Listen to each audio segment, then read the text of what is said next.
welcome to working session 6 of this Human Dimension Implementation meeting, focusing on freedom of thought, conscience, religion, or belief, also with a focus on freedom of religion or belief and the equality of men and women. My name is Omer Fischer. I'm the head of the Human Rights Department at ODIHR. It is my pleasure to moderate this session. This session, as it often happens during the HDIM, the session dedicated to freedom of religion or belief, attracts a very high number of speakers, and with a strict limit of 50 speakers per session, we have already not only 50 speakers, but a small number of them in the reserve list. So the list is, in fact, already closed as it reached the limit of 50 participants. Before we start, just a couple of reminders. Please be reminded that speakers can only take the floor in the capacity in which they are registered, and only entities registered on the speakers list can be represented. Due to the narrow layout of the plenary hall to facilitate entrance, we have introduced separate doors for participants corresponding to their designated seats. Kindly use the designated entrance. And as always, seats in the Human Dimension Implementation Meeting plenary hall are designated, as indicated on the signs placed around the table, and all participants are similarly kindly asked to respect this seating arrangement throughout the session. A couple of additional reminders. It is expected that interventions are presented in a meaningful, orderly, and respectful manner, as always.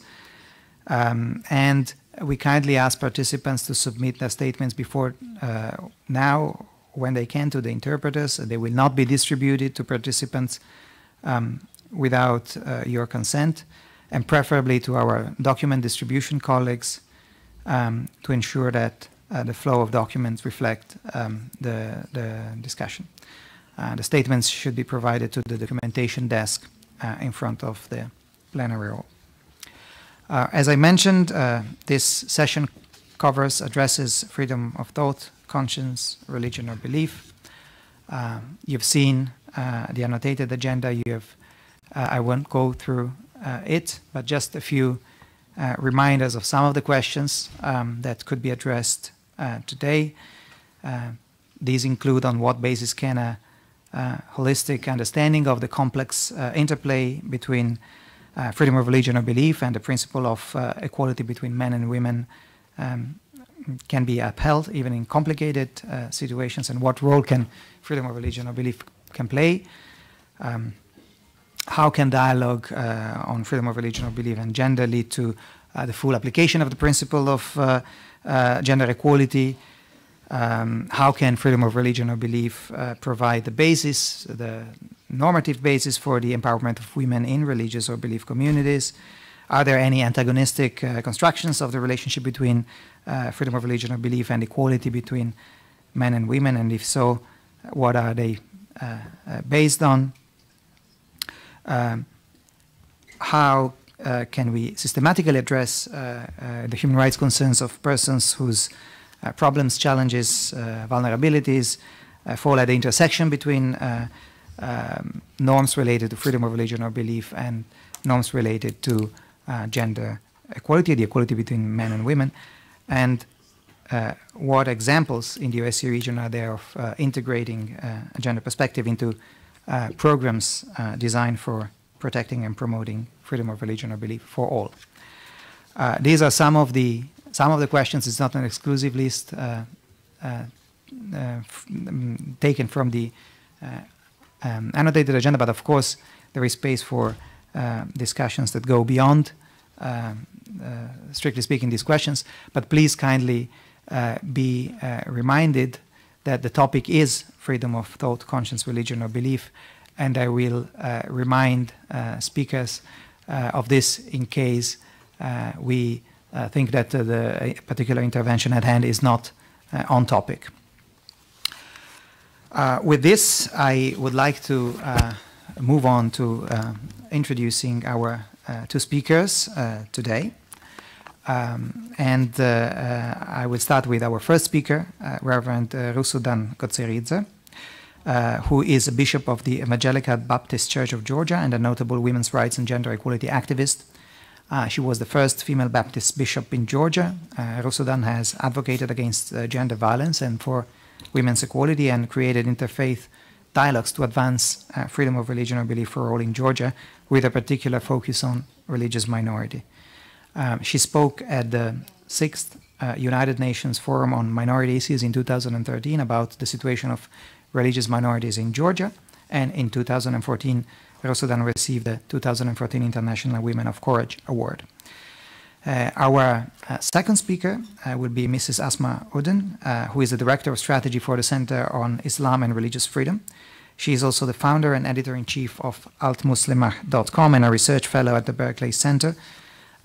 Prior to joining the Center on Islamic and Religious Freedom, Uden served as counsel with the Beckett Fund for Religious Liberty, a non-profit law firm specializing in religious freedom cases in the United States and abroad, and her scholarly work has been published by many law reviews and prominent university presses. She guest-edited a special issue of the Review on Faith and International Affairs, and is co-editing a forthcoming book of essays by women who have faced religious persecution. She also serves on the ODIHR panel of experts on freedom of religion or belief and the advisory council for the Institute for Global Engagement Center for Women, Faith and Leadership. These are our two distinguished introducers today, whom I very much thank you for being with us, and I will start by giving the floor to the first introducer, Reverend Rusudan Godzeridze. You have the floor.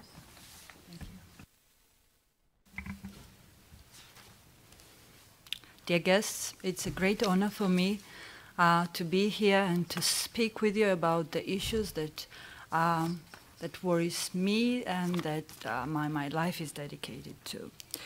And probably when you saw in the schedule that the Protestant woman bishop is going to speak about the gender issues in religion, probably you all thought that we know what the topic is going to be about.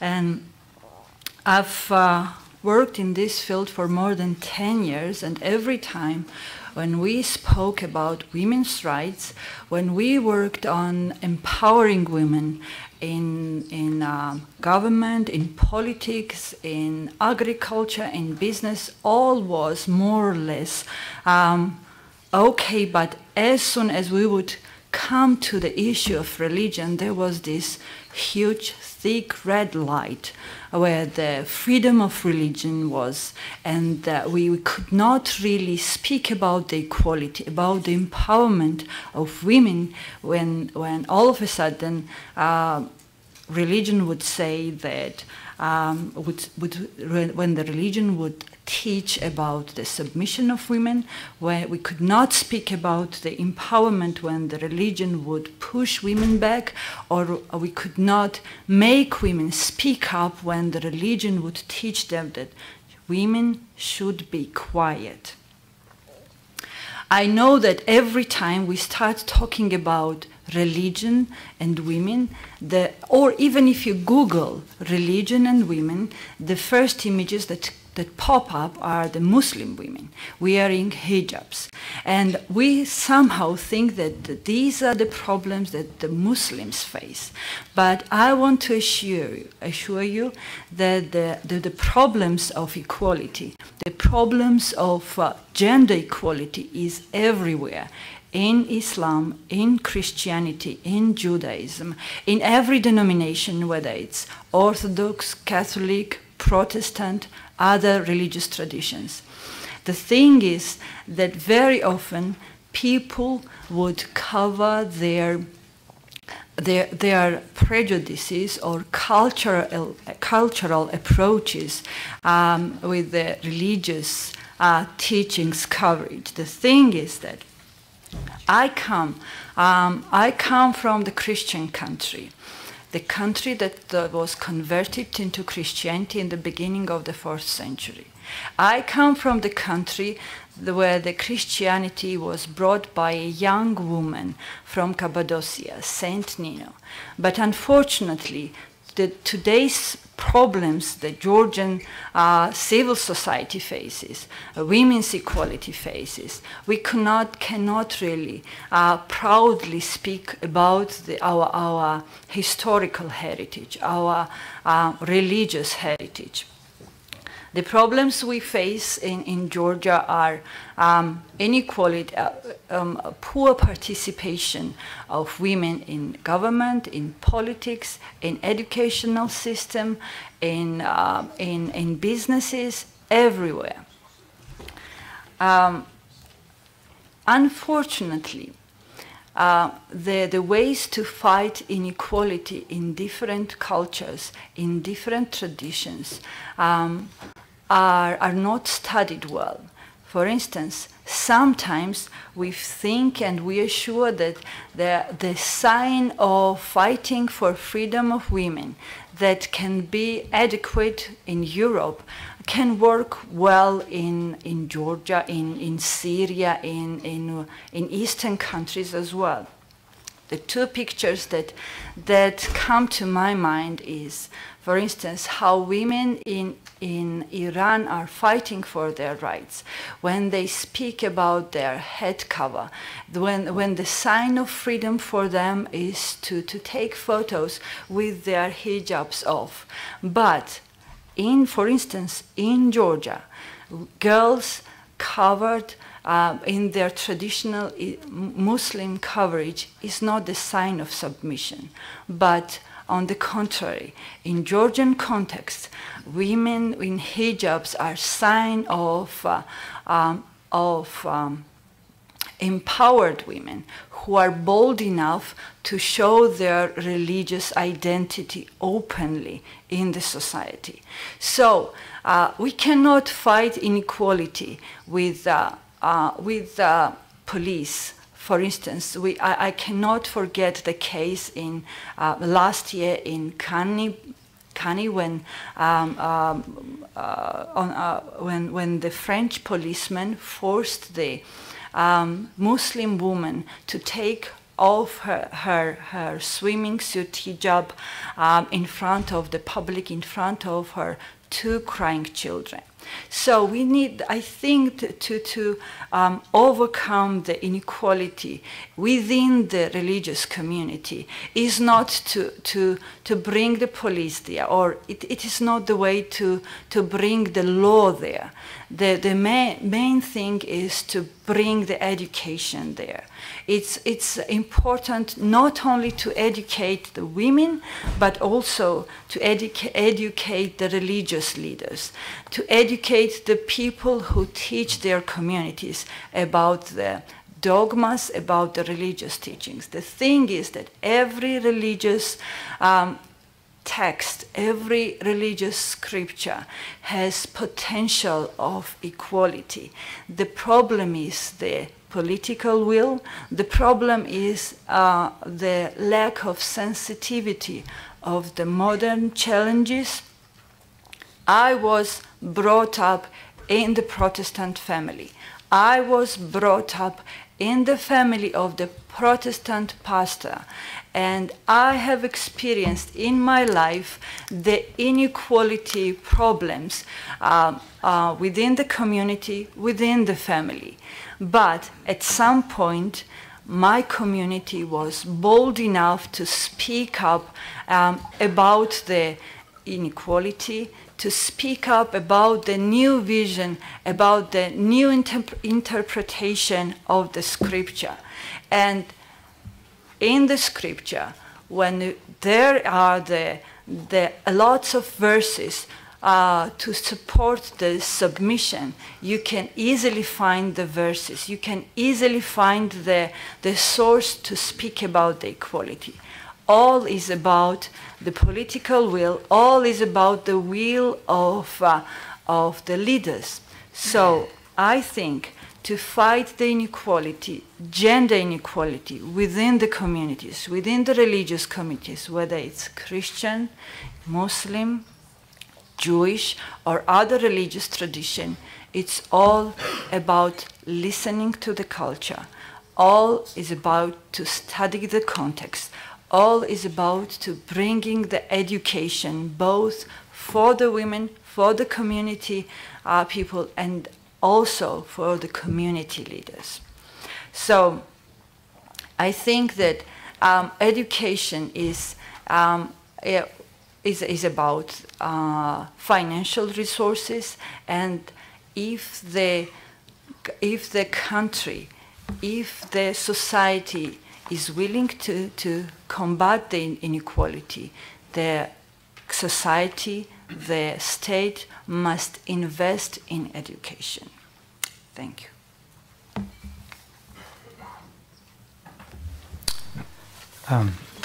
Thank you very much, Reverend Gotsuriza, for this interesting and rich presentation highlighting the importance of education of women, of religious leaders, the potential of the importance of finding language on equality in religious texts, and to be bold to speak about equality.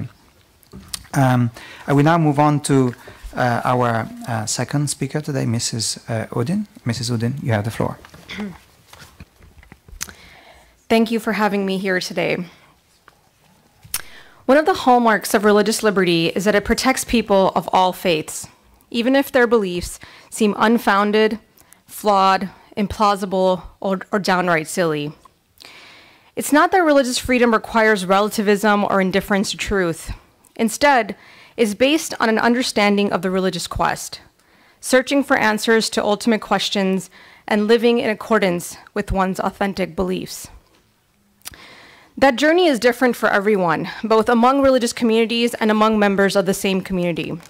We may think that another's belief is wrong, but the premise behind religious freedom is that people have the right to be wrong. On many issues that we tend to think of as religious liberty issues, this idea of live and let live is or should be easy enough. For instance, when it comes to prisoners' rights to religious liberty or religious land use, we can all understand that such rights are critical to religious expression. In more recent times, though, and for a variety of reasons, mostly political, there are issues of religious liberty that have become quite contentious. Many of the issues that are controversial have to do with gender or sexual morality, whether it's about abortion, contraception, gay rights, or same-sex marriage, and the extent to which religious believers can be coerced into facilitating abortions, same-sex marriage, and access to contraception.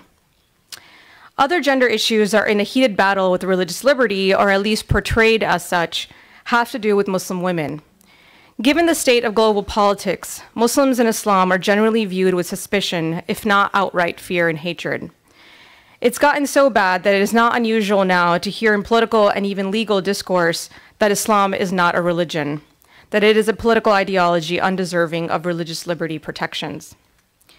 And of course, as always, women are the biggest losers in this political fight. These two areas of politicization, Muslim rights and gender issues, converge in the heated question of women's rights in Islam. In particular, Muslim women's religious garb has come under increased scrutiny. In the OCE region, we see this most clearly in the various proposed and enacted bans on face veils, hijabs, and most recently, burkinis. Whereas religious dress is relatively less contentious when worn by women of other faiths, when it comes to Muslim modest dress, it is seen as a reflection of oppression. It is argued that the dress is imposed on them by their male relatives or religious authorities. And even women who claim to wear it by choice are brainwashed into thinking they have agency.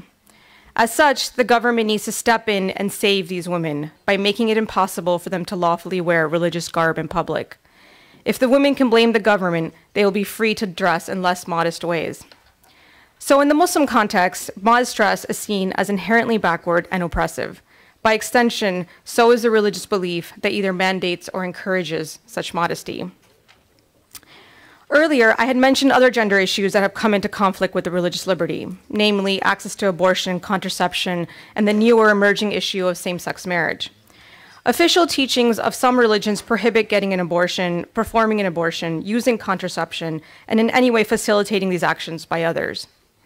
Other traditional beliefs of many faith groups restrict the definition of marriage to one man and one woman, and therefore some religious believers, including those who are politicians and judges, have resisted the legalization of same-sex marriage. The result is that for those dedicated to gender-related anti-discrimination agendas, the assumption is that religious liberty for traditional or conservative religious believers is inherently in conflict with forward movement in women's rights and the rights of LGBT people. So those are some of the concerns, but the question at hand is, how can people share social space despite their differences? First, everyone must understand the theoretical foundation for religious liberty. Religious liberty is about protecting humans, not religious beliefs. Put another way, it is about protecting believers rather than beliefs. It is only indirectly that religions or beliefs come into the focus of human rights.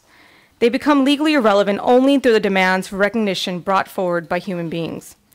These human beings have deep emotional attachment to their beliefs, as well as a profound sense of loyalty. Once we understand that it is a human with full human agency that is being protected, coexistence becomes more likely. Second, when there appears to be a conflict, we have to determine whether there actually is one. Too often, political and popular rhetoric set up conflicts where there needn't be any. For example, headscarf bans have been justified in the questionable assumption that the headscarf symbolizes an inferior position of women. But the fact is that modest dress, including headscarves, is worn by many women out of choice and as a way of liberating themselves from expectations based on appearance. In these cases, there is no conflict between religious liberty and gender rights. Third, we have to understand and emphasize possible synergies between rights that are viewed as opposing. Let's again take the question of gender rights and religious liberty. Too often these days, these sets of rights are set up as natural enemies, but that isn't always the case. First, religious freedom and gender rights both lead us in the same direction. Both are about tackling complex forms of discrimination, including the discrimination that happens at the intersection of religion and gender. Second, religious liberty contributes to the awareness of inter- and intra-religious diversity, including the broad variety of positions concerning gender issues. You need religious liberty in order to have those debates both within and outside your faith community. And third, in conjunction with other rights, religious liberty empowers people, including women or LGBT people, to develop gender-sensitive interpretations of religious sources and traditions and share them publicly. It broadens the space for different interpretations, including new readings of holy texts. If there is no religious liberty, believers would be coerced to stick with traditional conservative interpretations. Indeed, to circle back to my starting point about the right to be wrong, religious liberty is a right of all believers. It does not favor any specific interpretation. Realizing possible synergies and ferreting out false conflicts are two important steps to peaceful coexistence. Of course, in some cases, there absolutely is a real conflict and not merely a political illusion of one. In those cases, it is important to remember that religious liberty as a legal right has the means to facilitate coexistence among tremendous diversity. Both in US and international law, we have a jurisprudence that lays out broad rights with limited exceptions. The US standard of requiring that a law use the least restrictive means of serving a compelling government interest helps preserve proportionality and balance, allowing incursion on rights only when it is absolutely necessary.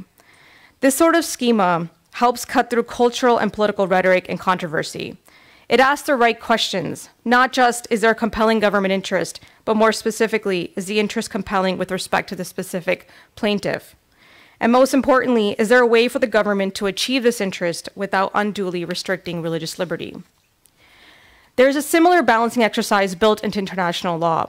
For example, Article 18 of the International Covenant on Civil and Political Rights states that freedom of religion or belief can be limited if such limitations are prescribed by law and necessary to protect public safety, order, health, or morals, or the fundamental rights and freedoms of others. All of these conditions have to be met for restriction to be permissible. This standard protects against overbroad incursions on religious liberty, but it also makes sure that where the state has met the standard, religiously motivated gender-related actions can be prohibited. For example, forced marriages, female genital mutilation, honor killings, anti-gay harassment, hate crimes, and so on. These standards help facilitate a holistic human rights approach, an approach that is not just desirable but absolutely necessary to protect religious believers who are subject to combined forms of vulnerability at the cross-section of gender issues and religion.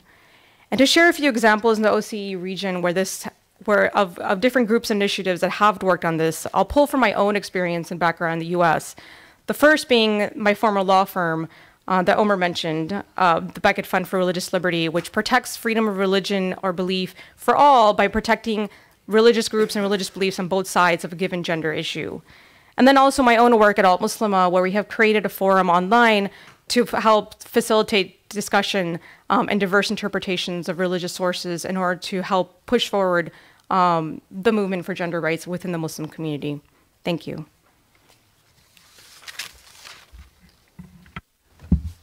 Thank you very much, Mrs. Uden, for another very interesting presentation, highlighting how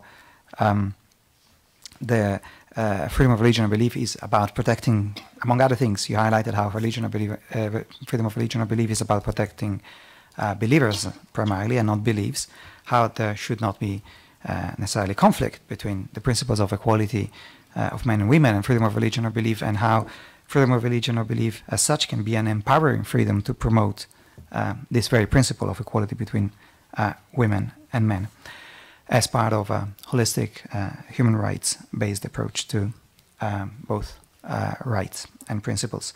With this, I would like now to move on to interventions from the floor.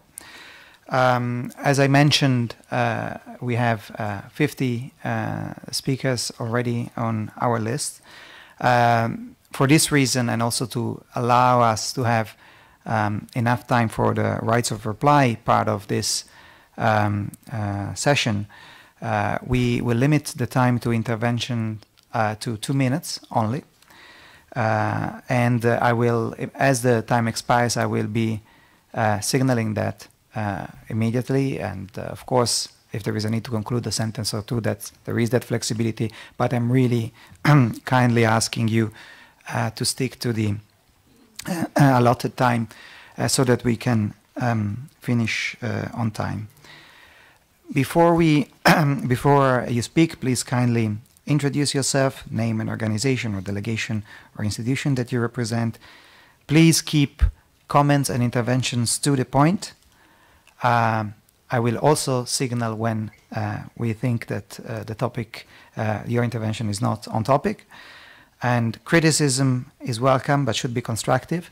Preferably start with recommendations first, and then move on with the rest of your intervention. And with this, I will now give the floor to the first speaker on our speakers list, Human Rights Without Frontiers, which will be followed by the Church of Almighty God, Netherlands. Human Rights Without Frontiers, you have the floor. Thank you, Mr. Moderator.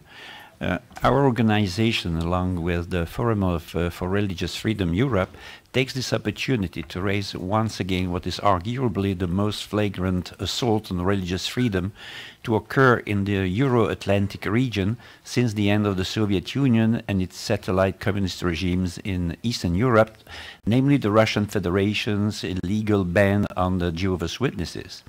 As we meet here today, Jehovah's Witnesses who are charged with membership in a so-called extremist organization are being prosecuted for no other crime than their religious faith. The ban was confirmed by the Russian Supreme Court on the 20th of April. The law makes it a crime for about 170,000 Russian citizens to practice their faith. The denomination has faced increasing persecution in Russia for decades. Indeed, we have warned about the growing persecution of members of this group in Russia for 13 years. Dennis Christensen, a Danish citizen, European Union, was arrested for attending a religious meeting of Jehovah's Witnesses and was sentenced to a 2-month pre-trial detention that has been extended until the 23rd of November. Russia is thus incarcerating a prisoner of conscience in this case. Still, this unprecedented restriction on the fundamental human right to freedom of religion, a right the Russian Federation is committed to protect as a signatory of the Helsinki documents and under legal treaty obligation, has been met with only limited and muted criticism. More often than not, the ban has been met with silence, indicating indifference. International reactions has not been consistent with the gravity of this massive violation of human rights. Our organization applauds numerous activists, experts, international officials and governments, and a few human rights organizations which have voiced their objection, but not enough has been done so. We are thus calling on the participating state of the OSCE to raise their voices against the ban on Jehovah's Witnesses by the Russian Federation and also for the release of Christensen. Without exaggeration, the future of religious freedom in the region depends on it. Thank you. Thank you very much. The next speaker is the Church of Almighty God, Netherlands, which will be followed by Netherlands on behalf of the EU. The Church of Almighty God, Netherlands, you have the floor. Dear moderator, ladies and gentlemen, my name is Fang Lingzhi, a member of the Church of Almighty God. Thank you to the OSCE for giving me the chance to talk about the difficulties that members of the Church of Almighty God faced after they fled from China to the Netherlands. Indeed, many of them have been denied political asylum and at risk of being deported back to China, where they will be arrested and tortured. Our church members are being persecuted by the Chinese government. Countless brothers and sisters have been arrested and tortured. It is well documented 39 of them have been beaten to death. Yet it seems very difficult to get status of religious refugee in the Netherlands. 69% of our church members have been refused negative decisions from the Dutch Immigration Service, the IND. Now they are being threatened with being sent back to China, where they will be arrested, tortured, and sentenced to prison terms. Now I will list the main reasons why they are refused. The Dutch authorities do not believe our persecution stories. They do not consider positively letters of the Church attesting the true membership of the asylum seekers.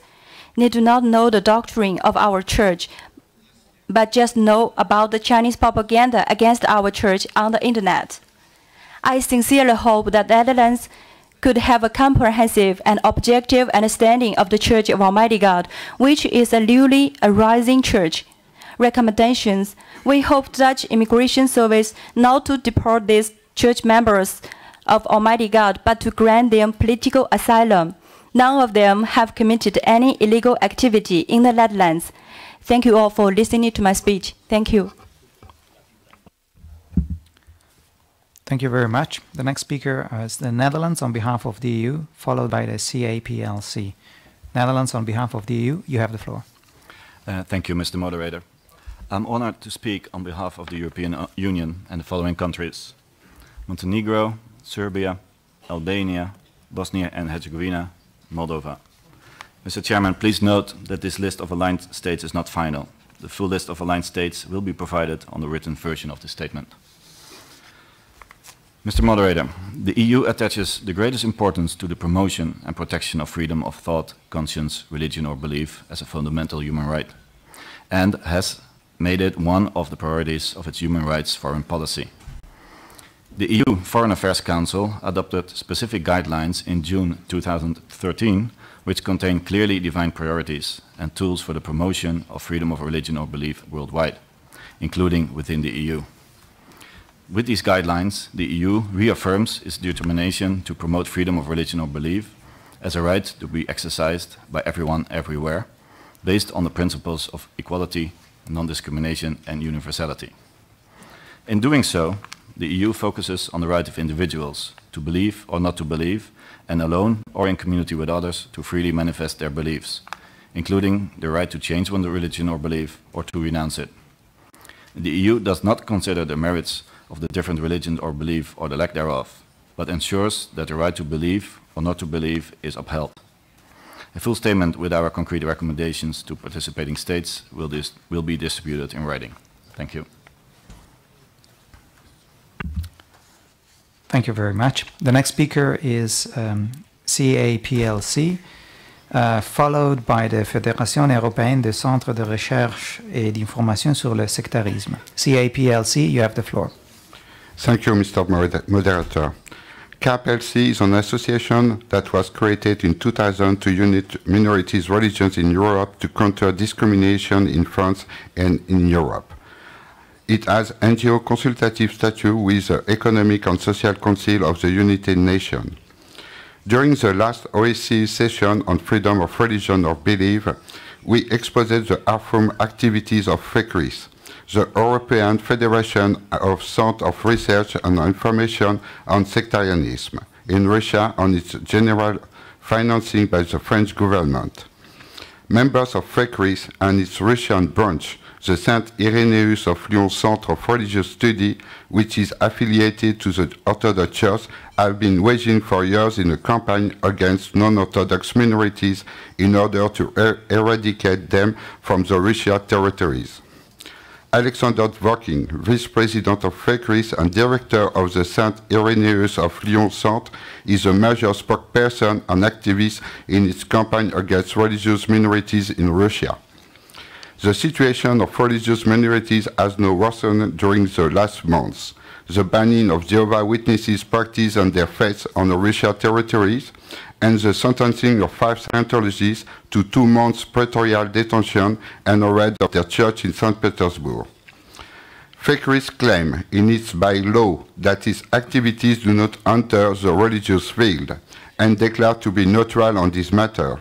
How is it then that the Vice President of FECRIS, an organization registered in secular France and massively financed by the French state, is Alexander Dworkin, a Russian citizen, blessed, financed and missioned by the Russian Orthodox Church Patriarch to combat religious minorities perceived as competitors? Currently, the French Prime Minister questions the systematic funding of anti-sect associations like FECRIS. We therefore ask the French government to cease its support to FECRIS on its harmful activity in Russia. Thank you. Thank you very much. The next speaker is the Fédération européenne des centres de recherche et d'information sur le sectarisme, which will be followed by the Office of the Church of Jesus Christ of Latter-day Saints. Fédération européenne des centres de recherche et d'information sur le sectarisme, you have the floor.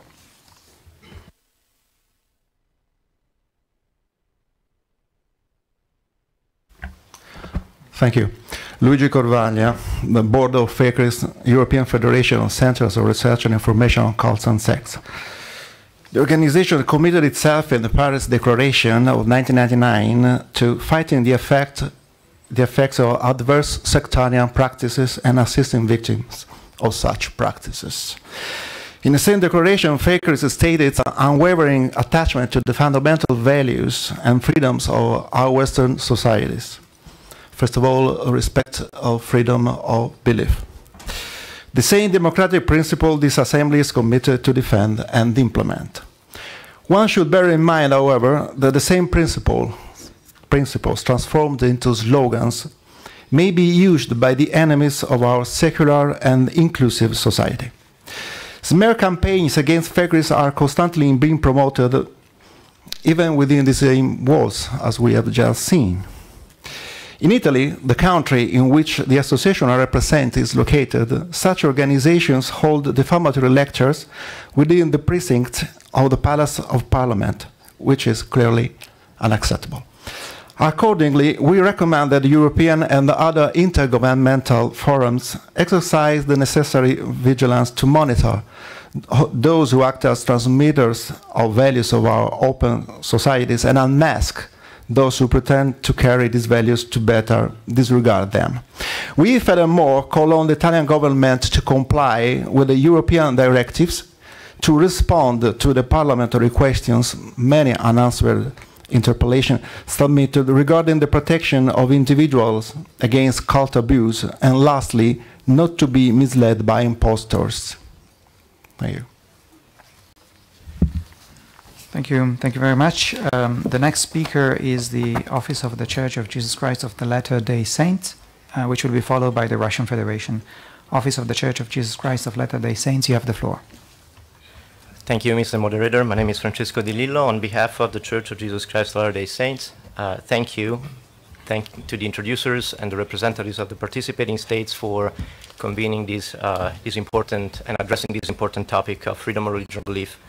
My remarks will focus on women and freedom of religion belief. Freedom of conscience is vital to the exercise of moral agency, especially in the face of opposition.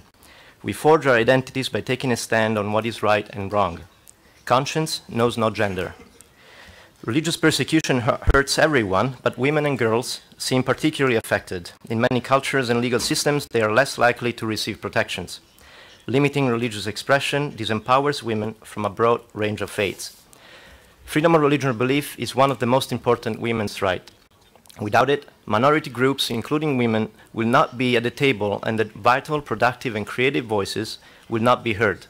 The result is inequality and repression. I would like to share a few thoughts for your consideration.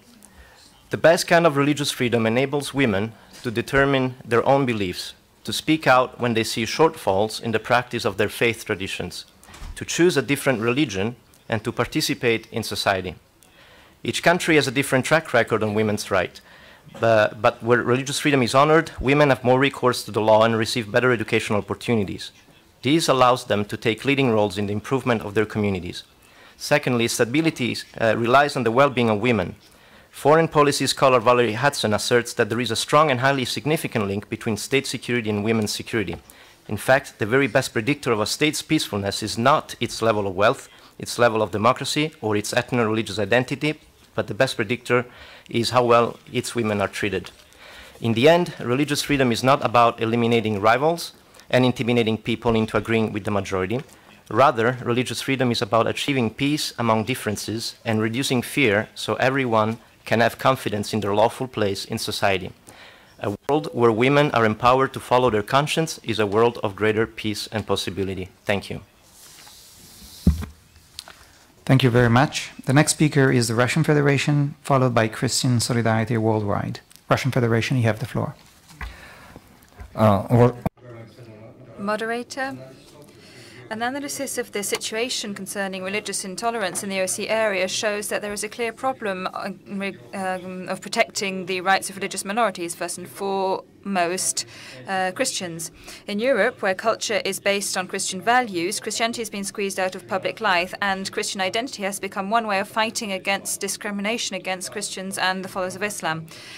Under French law, it is illegal to wear religious symbols, including the hijab, in public places. This is a clear violation of the right to the freedom of conscience and belief. According to the statistics from the French Interior Ministry, in France in 2016, around 90% of places of worship desecrated were Christian sites. The figures also show that between 2008 and 2016, the number of anti-Christian actions increased by a factor of 245%. In the United States, according to the FBI, between 2001 and 2015, there were more than 2.5 thousand cases of intolerance against Muslims reported. In 2016, the number of such incidents increased by 67%. Concerning our EU colleagues, we share their concern with respect to the violations by Poland of its human rights obligations. According to data from the Polish Public Prosecutor's Office in 2016, there has been an increase in crimes against Muslims and anti-Semitic crimes. Two bills aimed against Ukraine's own people and currently being considered by the Verkhovnaya Rada are good examples of such policies. These bills are the bills on amending the Ukrainian law on the freedom of conscience and religious organizations and the law on the special status of religious organizations whose headquarters are located in a state recognized by the Ukrainian Verkhovnaya Rada as an aggressor country. These changes to the law in relation to the canonical Ukrainian Orthodox Church are openly discriminatory and blatantly violate the equality of religious organizations before the law.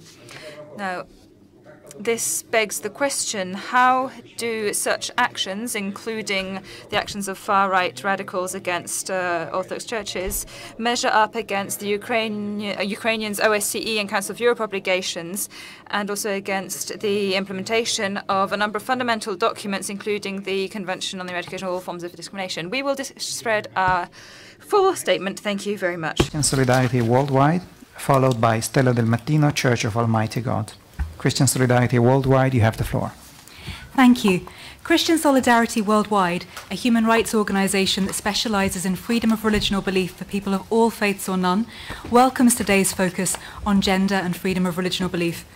As OSCE documents have repeatedly noted, everyone, regardless of their gender or religious beliefs, should be able to exercise their human rights fully and equally without discrimination. Whilst gender-specific violations do not only affect women, as former UN Special Rapporteur on Freedom of Religion or Belief, Asma Jahangir, stressed, women in many countries appear to be victims of double or triple forms of aggravated discrimination. At CSW, we note that those countries with the widest gender gaps are also often those with the most serious freedom of religion or belief violations. In practice, a lack of respect for women's FORB contributes to their marginalization and at times exclusion from public life, be it education, workplaces or other spaces, and thus places women in extremely vulnerable positions, especially where this discrimination is institutionalized by state actors or where women fear and have experienced violence at the hands of the law enforcement that should protect them.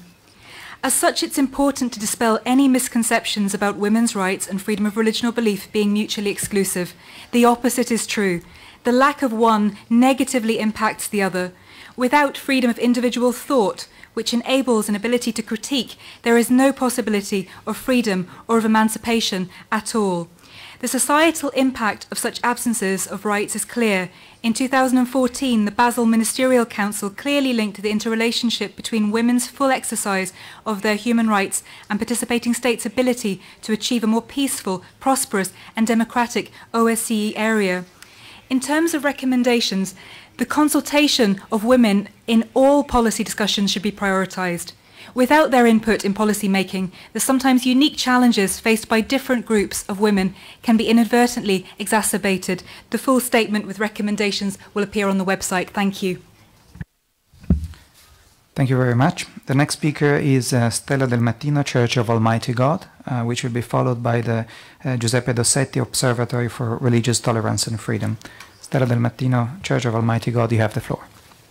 Thank you, moderator. Ladies and gentlemen, thank you. Thank the audio for offering me this chance to talk about Chinese religious refugees in Italy. I'm Sina, a Christian from the Church of Almighty God. Since 2014, the Chinese Communist Party, the CCP, has carried out more serious arrests and persecution of Christians. So we had no choice but to flee overseas seeking asylum. However, so far in Italy, among those who have received application results, 90% of them have been rejected, and we are in danger of being sent back to China and then getting arrested, tortured, and jailed. When the Italian Ministry of Interior gave their reasons for rejecting their application, they cited the report of the Immigration and Refugee Board of Canada.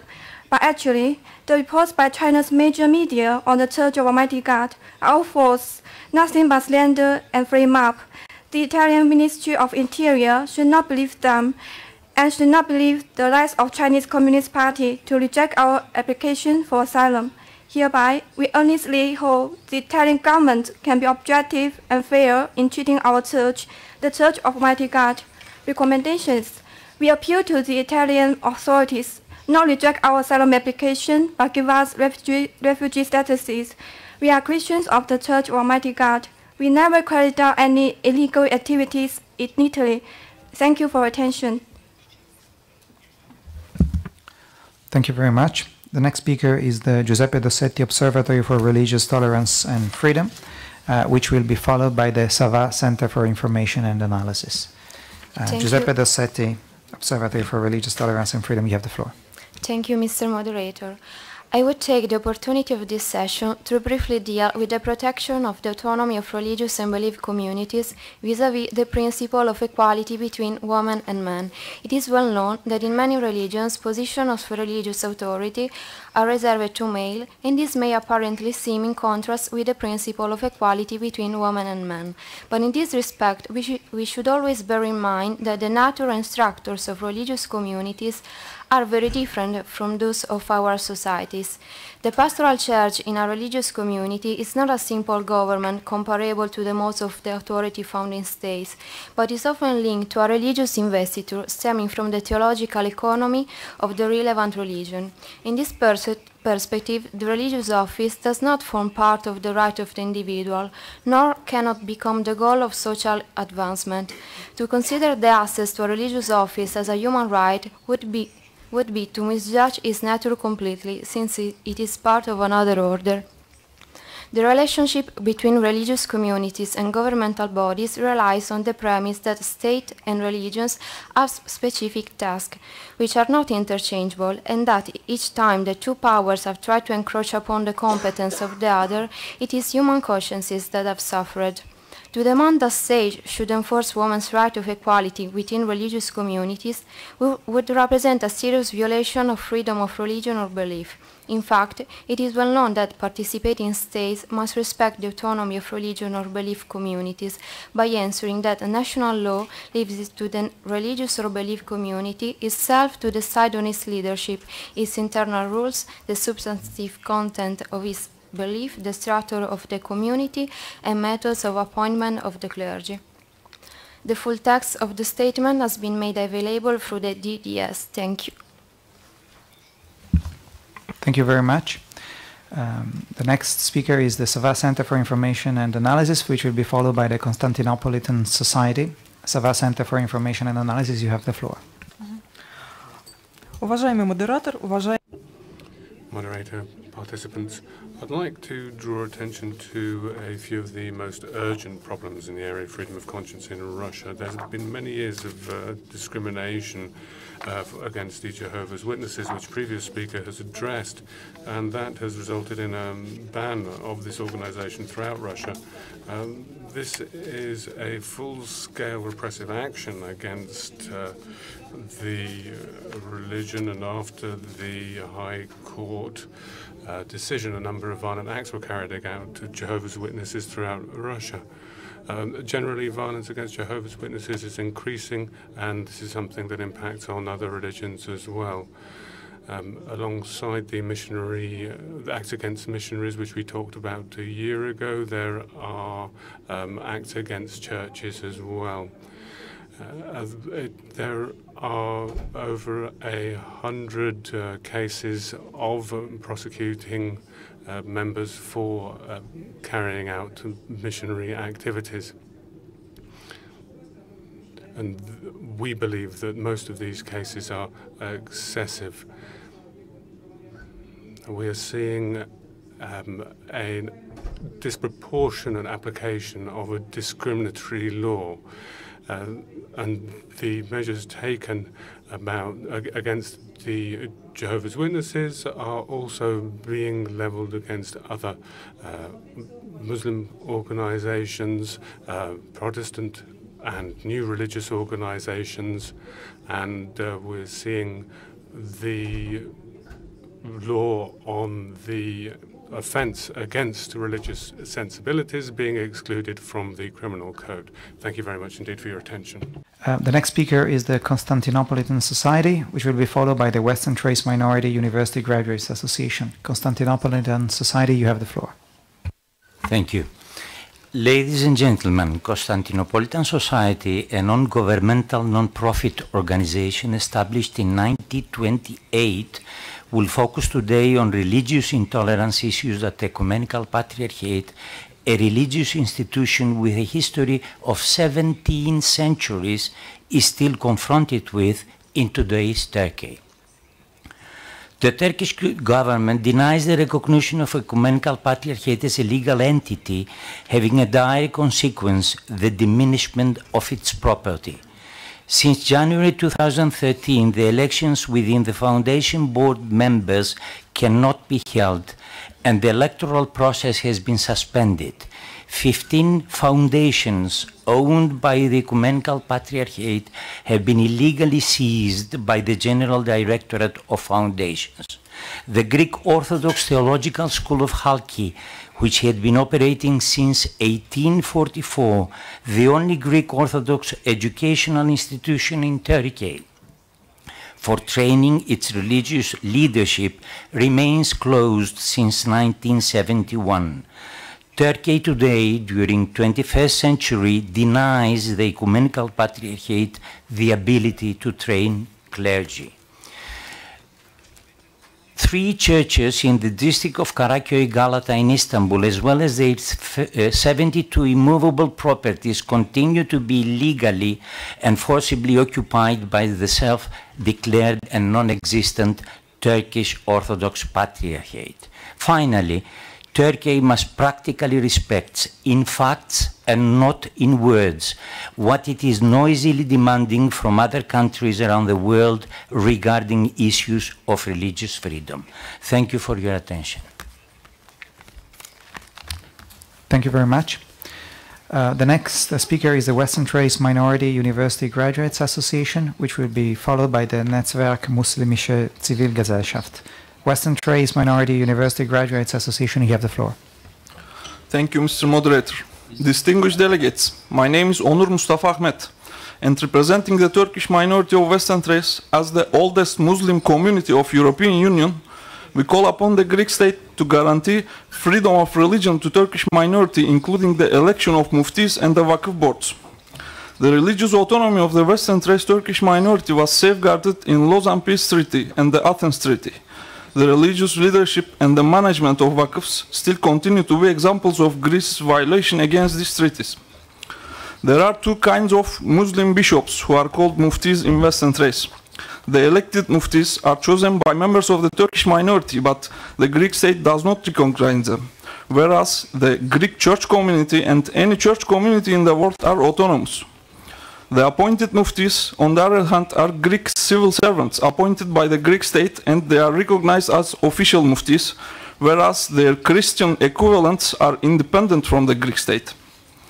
The Greek authorities prosecuted the elected muftis of the minority several times under the penal code for usurping religious authority of the appointed mufti. The European Court of Human Rights decided that those prosecutions violated Article 9 of the European Convention of Human Rights. In Turkish minority, all the cultural, historical and religious heritage of nearly 700 years has been called the Vakıfs. The Vakıfs is in total control of the Greek state with its appointed officers who do not have knowledge about the administration and maintenance of those properties. The minority society does not accept them because they have caused the plundering and the waste of those properties. Because of the bad management, the Vakıf's administration faced large debts, but with the help of the Greek state, a law passed in 2007 and erased the existing debts of Vakıfs. Unfortunately, Turkish minority cannot economically benefit from them, neither can manage them. What is interesting in Komotini Vakıf Board is that the head of the appointed Vakıf Board is the son-in-law of the appointed Mufti of Komotini, which is also in total control of Greek state. It is by all means unacceptable that the management of the 2 most important religious foundations of minority is practiced by a family who is appointed by the Greek state. Thank you for attention. Thank you very much. The next speaker is the Netzwerk Muslimische Zivilgesellschaft, which will be followed by the Wiener Akademikerbund. Netzwerk Muslimische Zivilgesellschaft, you have the floor. Thank you. My name is Gözde Taşkaya. I'm here for Netzwerk Muslimische Zivilgesellschaft. First of all, I want to thank you both for the very important presentation and that you highlighted some very important points. I want to use this platform to speak about some restriction of the Austrian government towards its Muslim citizens, especially women. On the 1st of October, the full waist veil ban will come into effect. The law passed, although the Austrian bar said that this ban ran counter to the country's constitutional democracy and the fundamental rights of the freedom of conscience and the freedom of private life. The full waist veil ban, which is part of larger integration law, was just a knee-jerk reaction to the rise of the far right. Our Integration Forum Minister Sebastian Kurz is talking about symbols of a counter-society. In his opinion, it undermines the equality between men and women, so it wouldn't fit our value system. But the real inequality is that male politicians trying to silence thousands of Muslim as well as non-Muslim women who protested against this law and took a stand for the right of self-determination of all women. Politicians argue that religious practices like wearing a headgear as a teacher is not conform to our fundamental values. In Austria, we were taught that our fundamental values are based on our fundamental rights, which is fixed in our constitutional law. And exactly this law allows and guarantees us the right of freedom of religious or belief.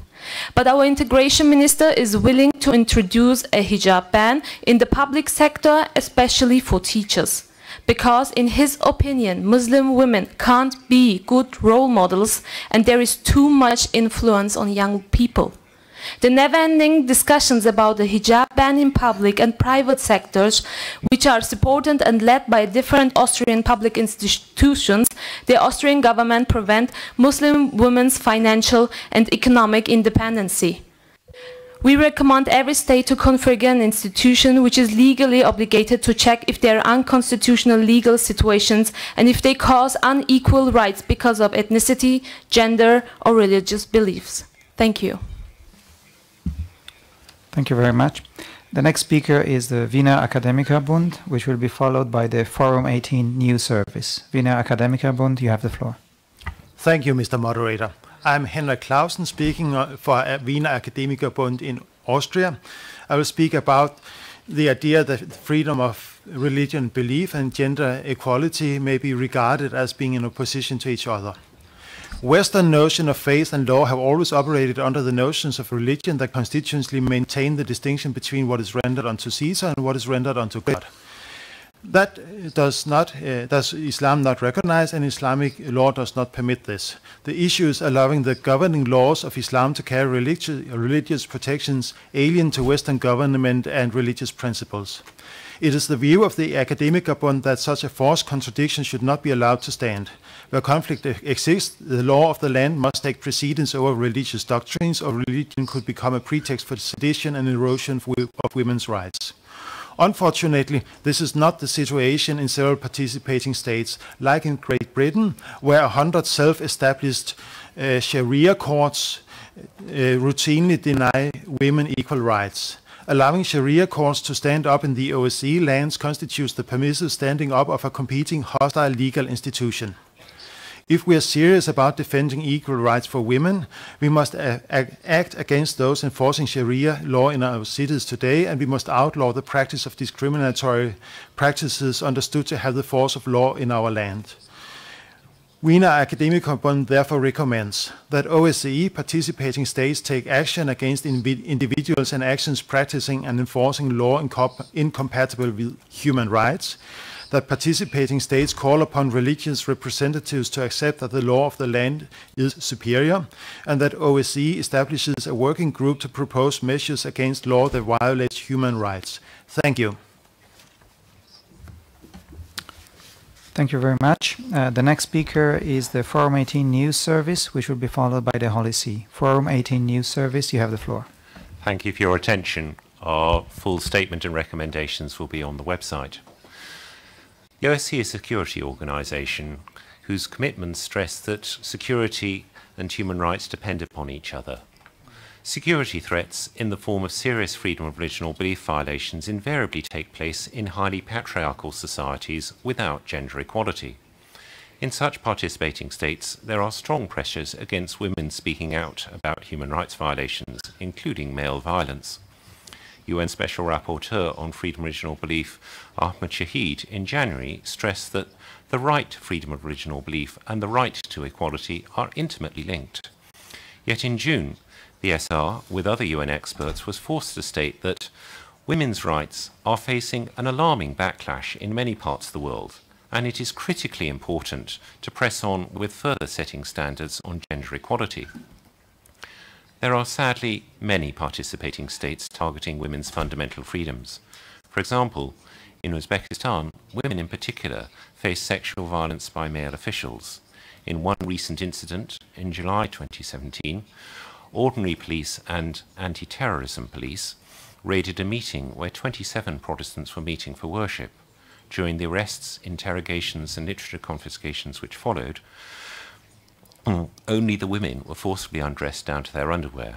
This kind of violence and rape threats by officials is often also faced by Muslim and Jehovah's Witnesses women.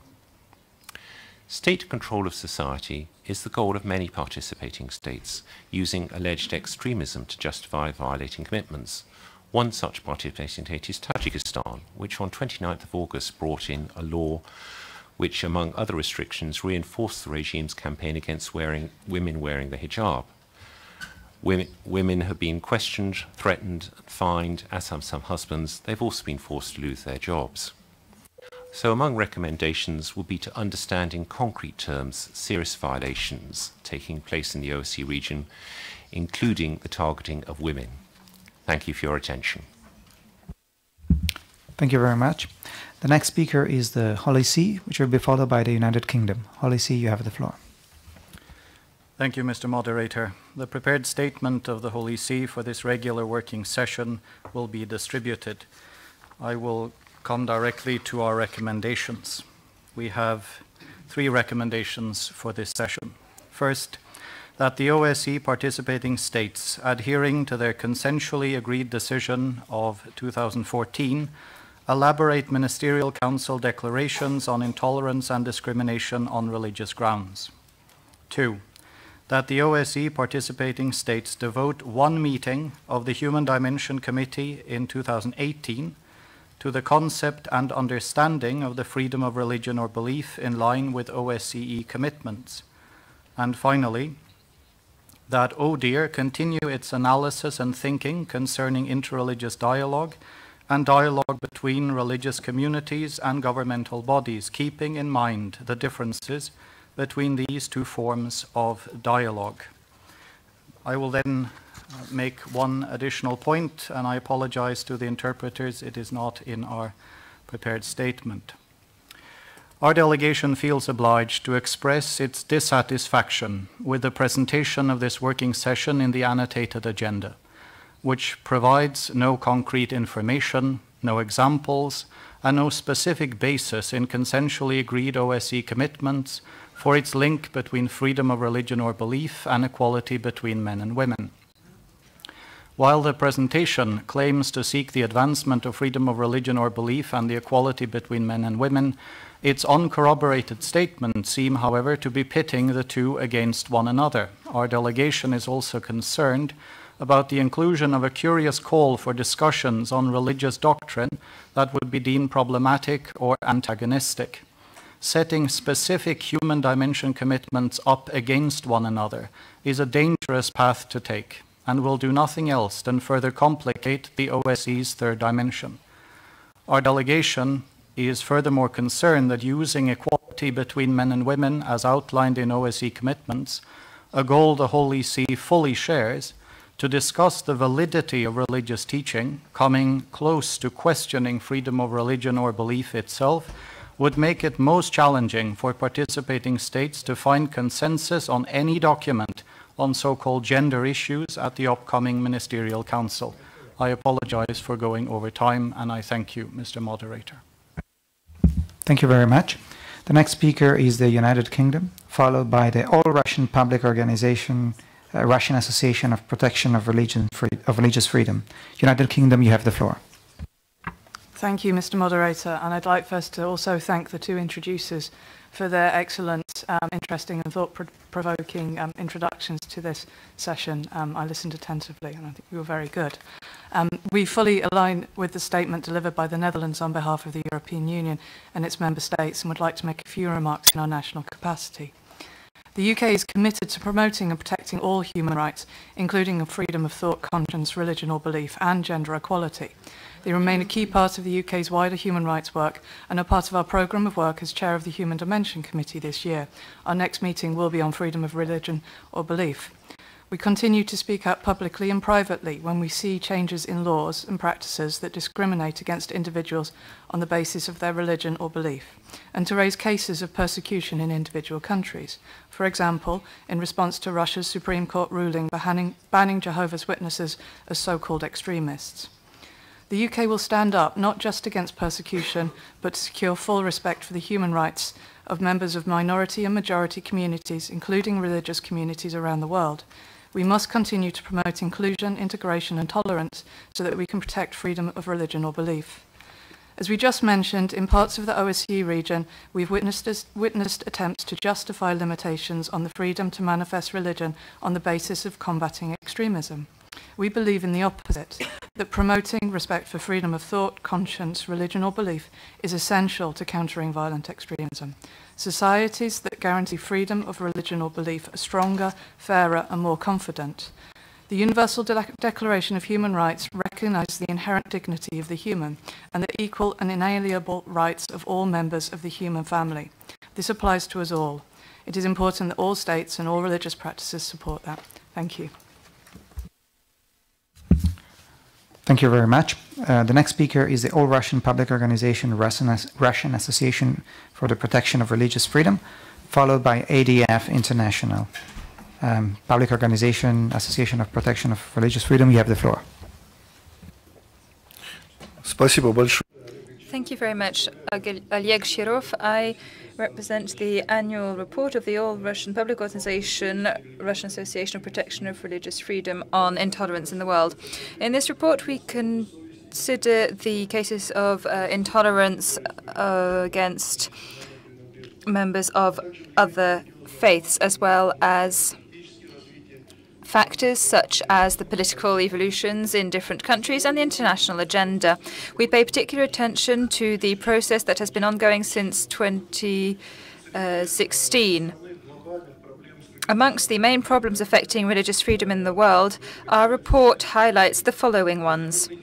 International terrorism, the geography of which has expanded greatly. The number of victims of terrorist attacks in Western Europe has reached its highest level since 2014. The second problem highlighted in the report are the problems faced by Christians in the Middle East, Africa, Indonesia, and other countries. A particularly good example is the situation in Syria today, where for 5 years now there has been a civil war raging. Thousands of refugees, Christian refugees from Syria, are fleeing, and there are thousands of civilian victims, and many churches have been completely destroyed in Syria. The report also stresses the problem of Christian identity and pressure from secular society on religious organizations. The problem of Islamophobia in European countries is also a big problem, and it is often a response to the migration challenges of today. Then there's the problem of anti-Semitism, the problem of religious freedom in connection with armed conflict in Ukraine. The report is available on the website, and it is also amongst the documents at the Document Center. Thank you. The next speaker is ADF International, followed by Americans for America. ADF International, you have the floor. Thank you, Mr. Moderator. And thank you also, Reverend Gozridis and Ms. Osama Udin, for your comments. I represent ADF International, an organization committed to religious freedom. Religious freedom and equality of men and women are both unequivocally important rights, but neither should be promoted at the expense of the other. The OSCE Ministerial Council Decision Number 1404, the states reaffirm their commitment to gender equality or making equality between men and women an integral part of policies both at the state and the organizational level. The ODIHR's fact sheet on gender equality defines it as the means equal rights and opportunities for women and men in laws and policies. In the 2004 Action Plan, the OSCE's aim is to not only promote the practice of gender equality, but also to engage in a very comprehensive and systematic gender mainstreaming program.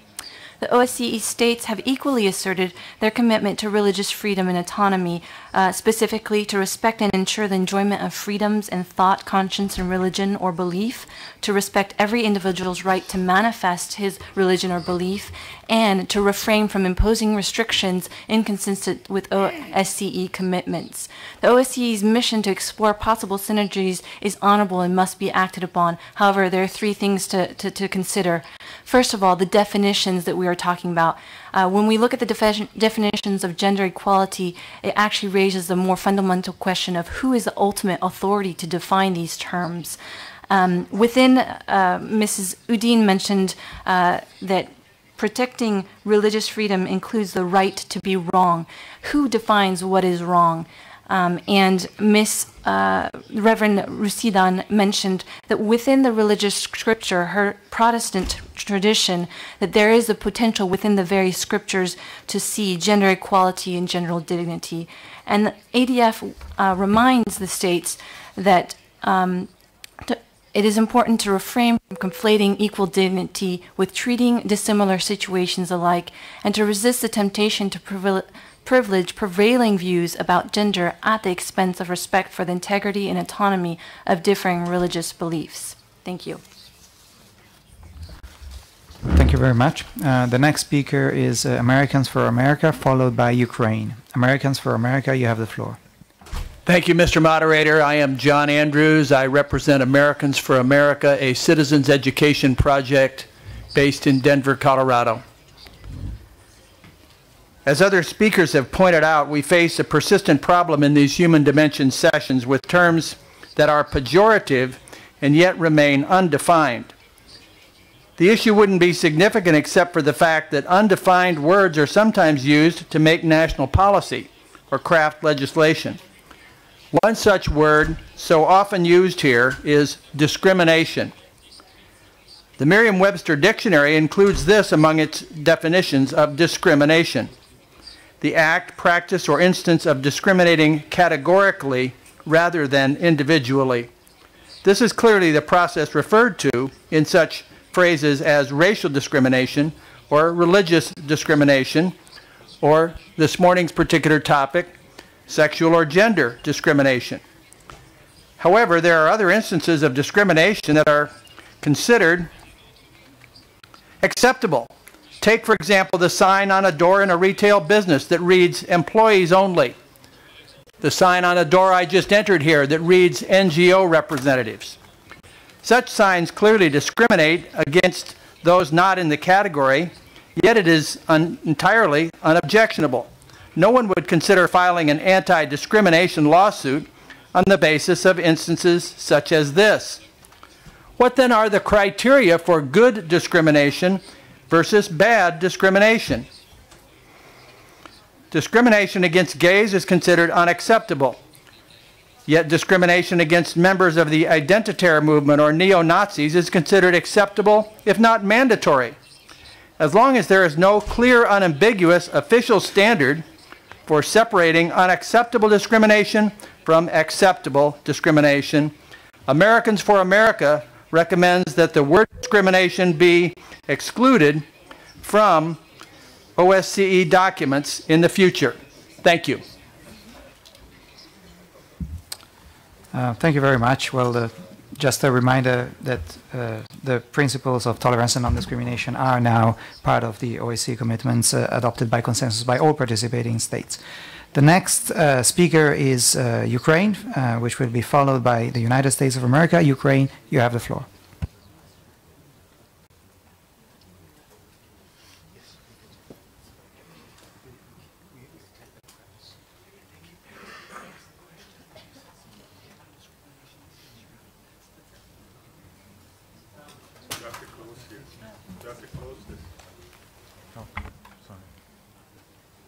Okay, thank you. Ukraine is a state with one of the most numerous number of religious organizations that act in the country, continues its politics oriented on support and even development of the existing level of religious diversity and plurality. According to the last statistics of the Department for Religious Affairs and Nationalities of Ukraine, 97 independent religious bodies are registered in the country. But it's not a full number of the religious units functioning in the country, because according to the all European practice, the Ukrainian legislation allows any religious bodies to act without the state registration. More than 1,000 communities without the registration are functioning now in the country. But just 3 years ago, the number had been much higher, 1,800. More than 700 from this community were acting in Crimea, on the territory of Crimean Peninsula. Now, after the Russian temporary occupation of Crimea, the whole system of this unregistered community has been prohibited. Also, we would like to emphasize other terrible facts on the state official prosecution of the religious organization in Crimea. I mean repression against the Ukrainian Orthodox Church of Kievan Patriarchate. The very visible fact happened just a few weeks ago in Simferopol, when the state official, state executive bodies with police forces prohibited to use the part of the main cathedral of the Kievan Patriarchate in this city. Thank you. Thank you very much. The next speaker is the United States of America, followed by the Church of Scientology Human Rights Office. United States of America, you have the floor. Thank you, moderator. My remarks will address concerns affecting a number of faiths. This afternoon we will discuss anti-Semitism and anti-Muslim bias. Freedom of religion is a foundational principle of the United States, and we are committed to promoting and defending religious freedom worldwide. We and our coalition partners are determined to defeat ISIS, which is responsible for genocide of Yazidis, Christians, and Shia Muslims. We all need to redouble our efforts to help those communities reestablish themselves in their traditional areas. Russia privileges some religious denominations over others, prosecutes people for missionary activity, and misuses anti-terrorism laws to suppress religious freedom. Most recently, the Supreme Court of Russia banned the Jehovah's Witnesses as an extremist organization, prohibiting their activity and enabling the government to act against them with impunity. Proposed legislation in Kazakhstan would severely restrict religious education discussions in literature. Protestants, Jehovah's Witnesses, and some minority Muslim groups already experience religious repression.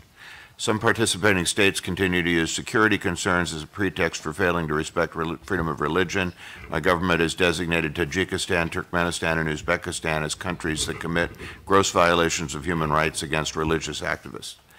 In Tajikistan, the government restricts children and women from attending religious services. In April, authorities arrested Protestant pastor Komatov for inciting religious hatred by singing songs deemed extremist. In Turkmenistan, religious groups encounter obstacles to registration. Members of religious minorities, including unregistered Protestants, Jehovah's Witnesses, and Muslims deemed extremists. We are concerned about imprisoned Jehovah's Witness Bahram Hemdemov and Sunni Muslim Bahram Saparov. We welcome Uzbekistan's announcement that 17,000 names have been removed from a list of religious extremists. We encourage the government to amnesty those imprisoned, and we are monitoring parliamentary discussions in the Kyrgyz Republic on a draft amendment which would give the government more control over religious groups. Finally, the government of Azerbaijan continues to detain religious activists that are considered groups considered non-traditional, such as Jehovah's Witnesses, and minority Muslims face difficulties in registering. Thank you very much, and thanks for your tolerance. Thank you very much. The next speaker is the Church of Scientologists Human Rights Office, followed by Pax Europa, Church of Scientology Human Rights Office. You have the floor. Thank you very much, Mr. Moderator, and to all the attendees.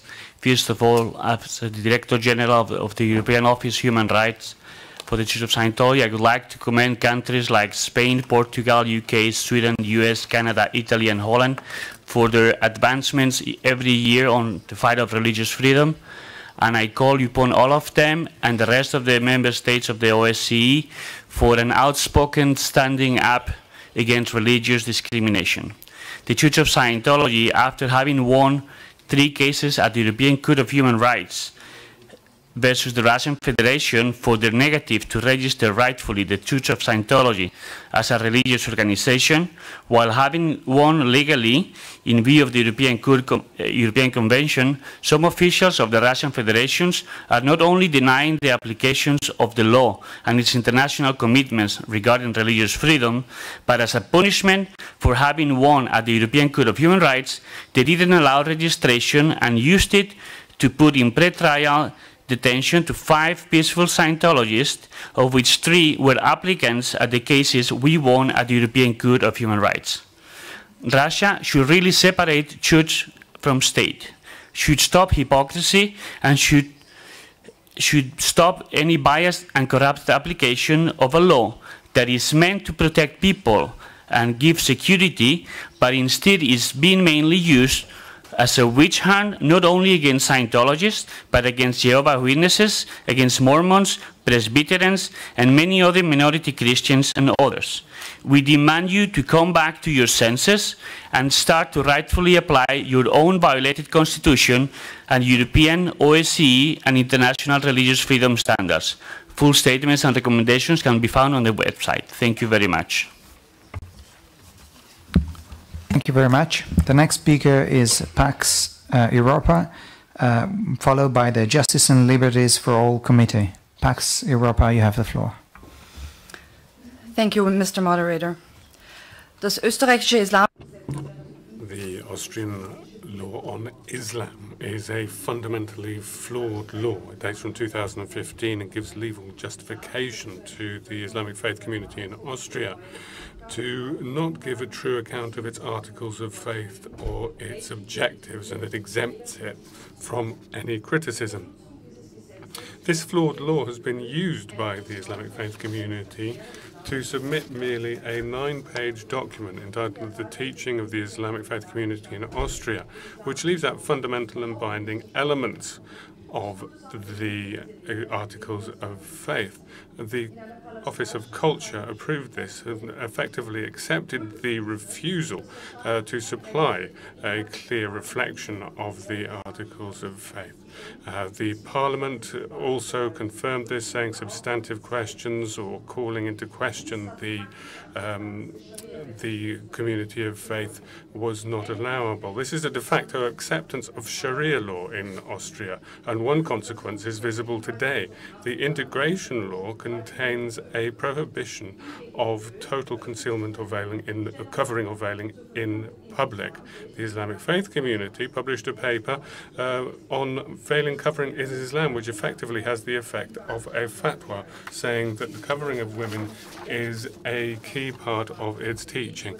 Now, this wasn't contained in the original reflection of the Islamic faith community's articles of faith or rules. So that shows that this document is not representative and that the implementation of Sharia standards is accepted quietly in Austria. Now, this is a creeping erosion of the Austrian constitution and a violation of key fundamental freedoms of the Austrian population. So we would call on politicians to stop disinformation and immediately review the law of Islam, applying European values of non-discrimination and the rule of law to ensure that the violation of constitutional rights and asymmetric application of religious rules is ended. Thank you. Thank you very much. The next speaker is the Justice and Liberties for All Committee, which will be followed by the European Muslim Initiative for Social Cohesion. Justice and Liberties for All Committee, you have the floor. Thank you. I will be speaking in French. Mon nom est Yasser Louati. Yasser Louati, and I am speaking on behalf of the Justice for All Committee, a French NGO defending public liberties and human rights. Religious liberties have been shrinking in France, and this means that my country has become a laboratory for Islamophobia, which is a source of inspiration, apparently, for many other OSCE countries. The secular nature of the French state has been transformed to become an argument for banning public school to Muslim students wearing a headscarf and other sartorial attire. In 2015, we have seen that some parents were reported to the school because of how they were dressed. French Muslim girls and women cannot wear the full veil, but tourists from the Gulf, for some reason, can. This is always put down to the account of the extreme security measures that have been taken and the state of emergency. The expansion of the increased closure of places of worship for including texts which apparently are dangerous or ideas which are deemed dangerous by the prefects is an increasing problem. And the people of Muslim faith are seeing their the freedom to go to place of worship increasingly restricted. When parents suffer humiliation upon humiliation, this is very detrimental to Muslim children. Can we speak of religious freedom when the state interferes in the matters of Islamic faith by deciding who can represent Islam and who can't, by importing foreign religious representatives and prohibiting those who have been born in France and raised in France from carrying out their functions? All of this is leading to mass exclusion of people of Muslim faith, to the extent that a Muslim person has 4 times more chance of being discriminated against when seeking a job, and wearing a headscarf decreases their chance of obtaining a job as well. We call on France to ensure the freedom of religion and belief for all faiths and all communities. Thank you. Thank you very much. The next speaker is the European Muslim Initiative for Social Cohesion, followed by Canada. European Muslim Initiative for Social Cohesion, you have the floor. Mesdames et messieurs, chers collègues, nous participons. Ladies and gentlemen, we've been participating in HDIM for more than a decade, and we always made the necessary efforts to contribute to the work of ODIHR and the OSCE. It's increasingly clear that these meetings do not give the results that civil society and its activists await. So we see xenophobic organizations that welcome the negative developments of the last years. And that is why we would like to raise the alarm. We'd like to express our concern about the threats to our society and its cohesion. Conveying hatred cannot be seen as a political ideology. We're seeing a vast majority of participating countries giving lessons in democracy to those who are facing social crises such as terrorism. So it would be good to focus on one's own issues. We see an atmosphere of hypocrisy in HDIM, which has prevailed above all else, and the outcome of that is that the participating states who have participated in this have really transformed this into a grotesque circus. We need to change this. Some east of Vienna support segregation, deportation, and even the prohibition of the Muslim community in civil life. You simply need to look behind the mask of freedom of expression being used to demonize the most vulnerable in our society. For example, ritual sacrifices, which are a consensual religious act and has been for many years, has seen the pretext of animal rights to stigmatize the Muslim and Jewish communities. So what we are calling on are the participating states to reconsider their laws, government practices, and social orientations to ensure that vulnerable minorities and Muslim communities are protected. Thank you. Much. The next speaker is Canada, followed by France. Canada, you have the floor. Thank you, Mr. Moderator. Canada strongly encourages all countries to work together to respect, protect, and advance the right to freedom of religion or belief for members of all faith and belief traditions around the world. We must be willing to stand up to the growing discrimination and xenophobia facing many of these communities. With the advent, growing use, and popularity of social media, this is an issue that now affects the world online as well as offline. And we recognize that Canada, like all OSCE participating states, is not immune to this challenge. Regretfully, hateful messages and the targeting of individuals on the basis of religion or belief can now take place on digital platforms with real-world consequences.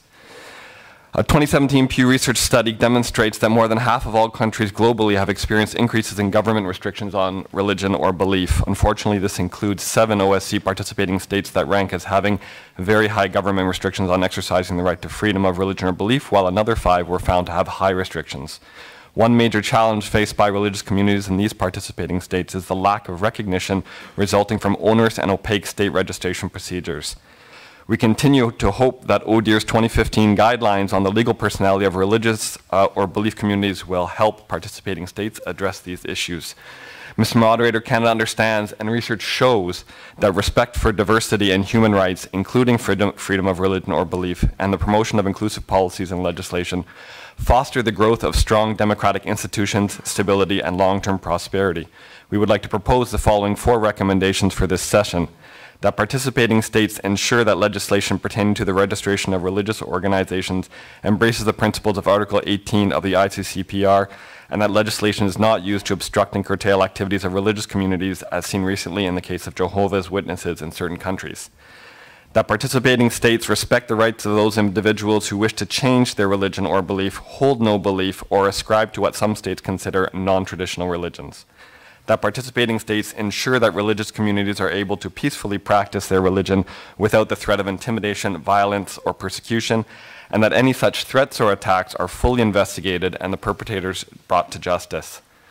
And that participating states cooperate and work closely with ODIHR's human rights and tolerance and non-discrimination departments to benefit from their expertise and experience so as to foster the implementation of their OSC commitments on freedom of thought, conscience, religion, or belief, as well as combat hate crimes and discrimination on the basis of religion. Thank you. Thank you very much. The next speaker is France, followed by the Human Rights Movement of Crimea. France, you have the floor.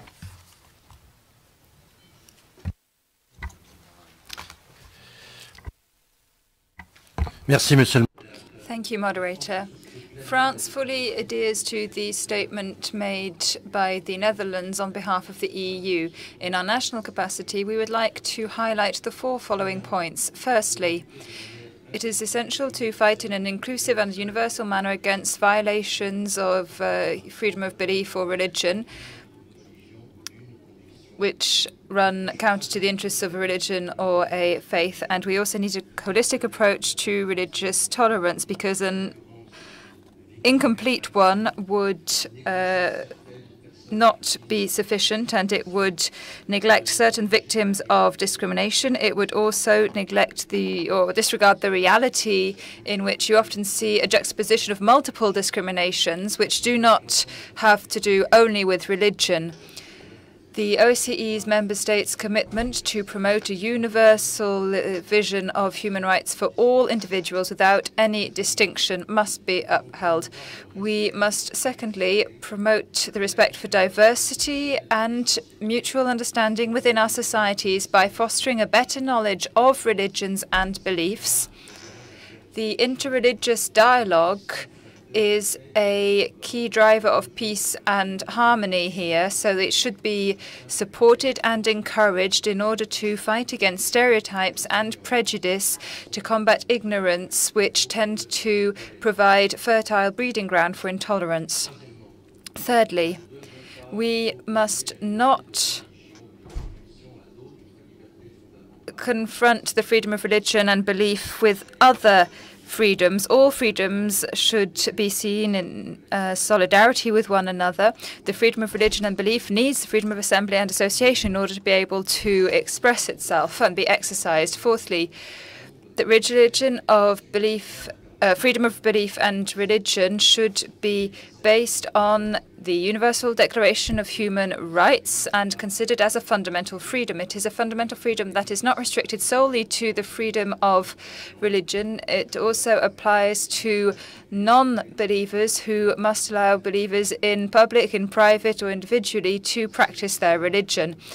That is what the principle of secularism in France abides by, and I will later on come back to the fact that secularism is actually the implementation of the freedom of religion and belief as it is enshrined in French law. Thank you.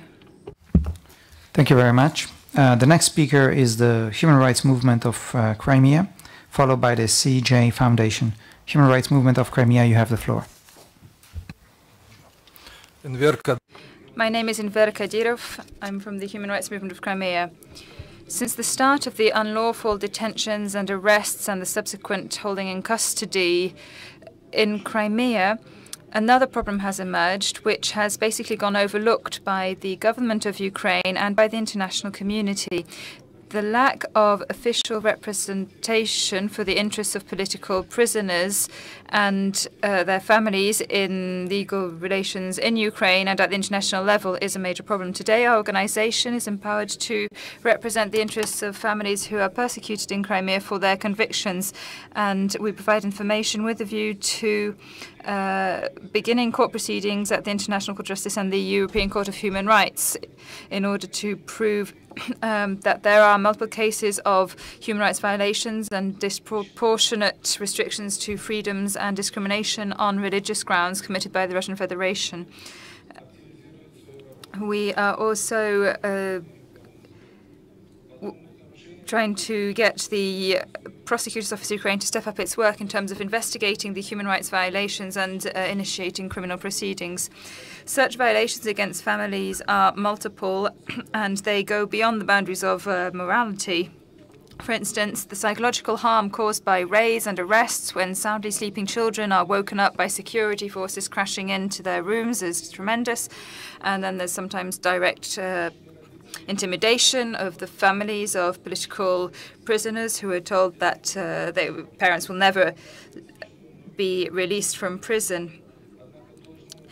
And of course, a lot of the information about this has raised public hue and cry, but there has been no due response from Ukraine or from the international bodies yet. The families of political prisoners also face material problems linked to the loss or the temporary loss of a breadwinner. And sometimes elderly parents are left without any care. Families with many children are often destitute, and today they are socially unprotected. They do not receive the necessary support from the Ukrainian state. All of this calls for developing relevant mechanisms and tools at the state level with the support of the international community in order to truly come to the aid of the families of political prisoners. Thank you for your attention. Thank you very much. The next speaker is the CJ Foundation, followed by the Baha'i International Community Brussels office. CJ Foundation, you have the floor. Thank you, Mr. Chairman. My name is David Petties from the CJ Foundation. The UN Declaration of Human Rights, the European Convention on Human Rights, and the U.S. Constitution all guarantee freedom of religion, which includes the right to change religion. But let's look at the Cairo Declaration of Human Rights in Islam. Article 9 states the state shall ensure the availability of ways and means to acquire an education, shall guarantee its diversity in the interest of the society so as to enable man to be acquainted with the religion of Islam. This clearly violates the separation of church and state. If the state is obligated to acquaint all the citizens with one particular religion. Part B of the same Article 9 goes on to say that every human being has a right to receive both religious and worldly education that would develop human personality and strengthen men's faith in Allah. To have the state force a faith in Allah on a whole population, again, violates the freedom of conscience. Article 10 of the Declaration basically prohibits leaving Islam, which is another violation of the European Convention on Human Rights. But more fundamentally, all human rights under the Cairo Declaration are subject to the Islamic Sharia, as they state in Article 24. But one needs to be reminded that the Sharia has been deemed completely incompatible with the European Convention of Human Rights by the European Court of Human Rights in the Raifa Partisi versus Turkey decision of 2003. The CJ Foundation recommends that the OSCE participating states recognize the utter incompatibility of the Islamic Sharia with Western values, and to resist the global Islamic movement's effort to impose the Sharia in the West. Doing so would counter the existential threat that it represents to citizens in the West, and to preserve our Western freedom of thought, conscience, religion, or belief. Thank you, Mr. Chairman. Thank you very much. The next speaker is the Baha'i International Community Brussels office, followed by Kyrgyzstan. Baha'i International Community Brussels office, you have the floor. Thank you, Mr. Chair. I'm Tala Ram from the Baha'i International Community. In the experience of the BIC, one key strategy for strengthening freedom of religion and belief is interreligious dialogue. Religious communities need to move beyond differences, and we see from experience the value of inclusive approaches that celebrate diversity while working towards common goals. It is no longer enough for religious communities to be encouraged to tolerate one another or to live peacefully side by side. And fostering religious collaboration will greatly depend on how we view each other and especially how we speak about each other. Insistence on exclusivity or finality, or on privileged access to truth, can actually prevent wholehearted collaboration. A preoccupation with difference must also give way to a deeper understanding of how religious truth is in essence one. A last dimension is the role of youth. How can the example of young people from different backgrounds and religions practically collaborating in community-building processes at the nexus of communication, dialogue, and action be an example that is both strongly supported and instructive? Therefore, the Baha'i international community encourages ODIHR as an institution of the OSCE to redouble its efforts to encourage and assist processes that seek to enhance religious collaboration by capturing lessons learned that can be shared at different levels, by thinking carefully about the religious narratives we choose to promote, by moving beyond difference, and by utilizing the essential role of young people. Thank you. Thank you very much. The next speaker is Kyrgyzstan, followed by the All Faiths Network. Kyrgyzstan, you have the floor. Moderator, ladies and gentlemen. In the years of independence, based on the basic principles of democracy, we have applied a policy ensuring fundamental rights to freedom of thought, conscience, and religion. At the moment, we have over 100 religious organizations, many representatives of the Muslim faith, Christian, Buddhist, and Baha'i. At the moment, we have many different facilities. The Central Muslim organization takes care of the mosques and religious teaching. We also have Christian organizations which carry out similar activities. So religion plays an important role, and in regard to this, we have adopted a new draft state law on religion up to 2020. The task of this is to establish a legal, cultural framework to ensure that the secular state allows for freedom of religion and applies equality of status to all religious organizations. And the avoidance of politicization of religion. We also plan to raise the level of religious education and awareness and increase the awareness of the possibility of radicalization and counter this possibility, recognizing the role of the media here. We are adopting a balanced secular policy to religion in our country. We have a plan to reform religious education, which would apply to the subjects taught relating to religious history and the traditional tolerance of our society, and this would be taught in schools and university. We also have a theological college which would train individuals in religious subjects.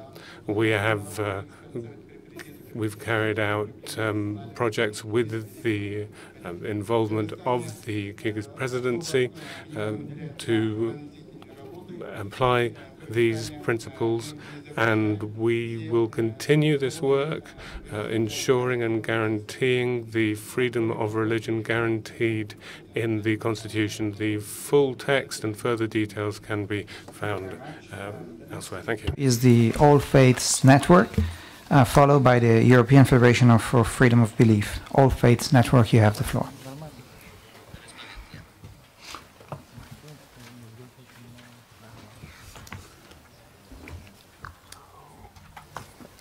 Thank you, Mr. Moderator. All Faiths Network is an interfaith network. Today I'm speaking on Russia. Living in Russia today as a member of a religious minority can be a daunting and heartbreaking experience.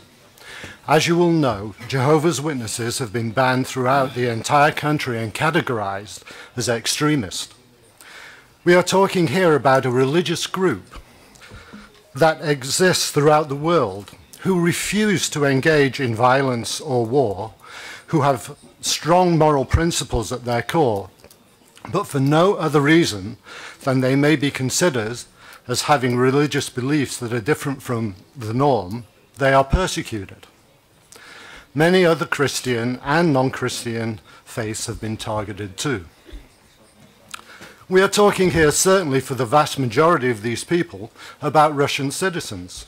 We are not talking about people that want to bring about change through violent means. We are talking about people who love their country and have no wish other than to contribute in their own way to the development and creation of a better society. In a free state, it is their right to choose what to believe and how to do so. Yet, due to a series of legislative proposals that have been voted into law, their country has rejected and outlawed them, or is in the process of doing so. This is a betrayal of magnitude by the Russian government and authorities, because by passing a series of legislative measures that makes communication, assembly, and registration of their religions illegal, a civil and social environment has been constructed where it is possible to prosecute and effectively persecute individuals simply because they wish to adhere to and follow their own faith. But who is behind this is a vital question to ask.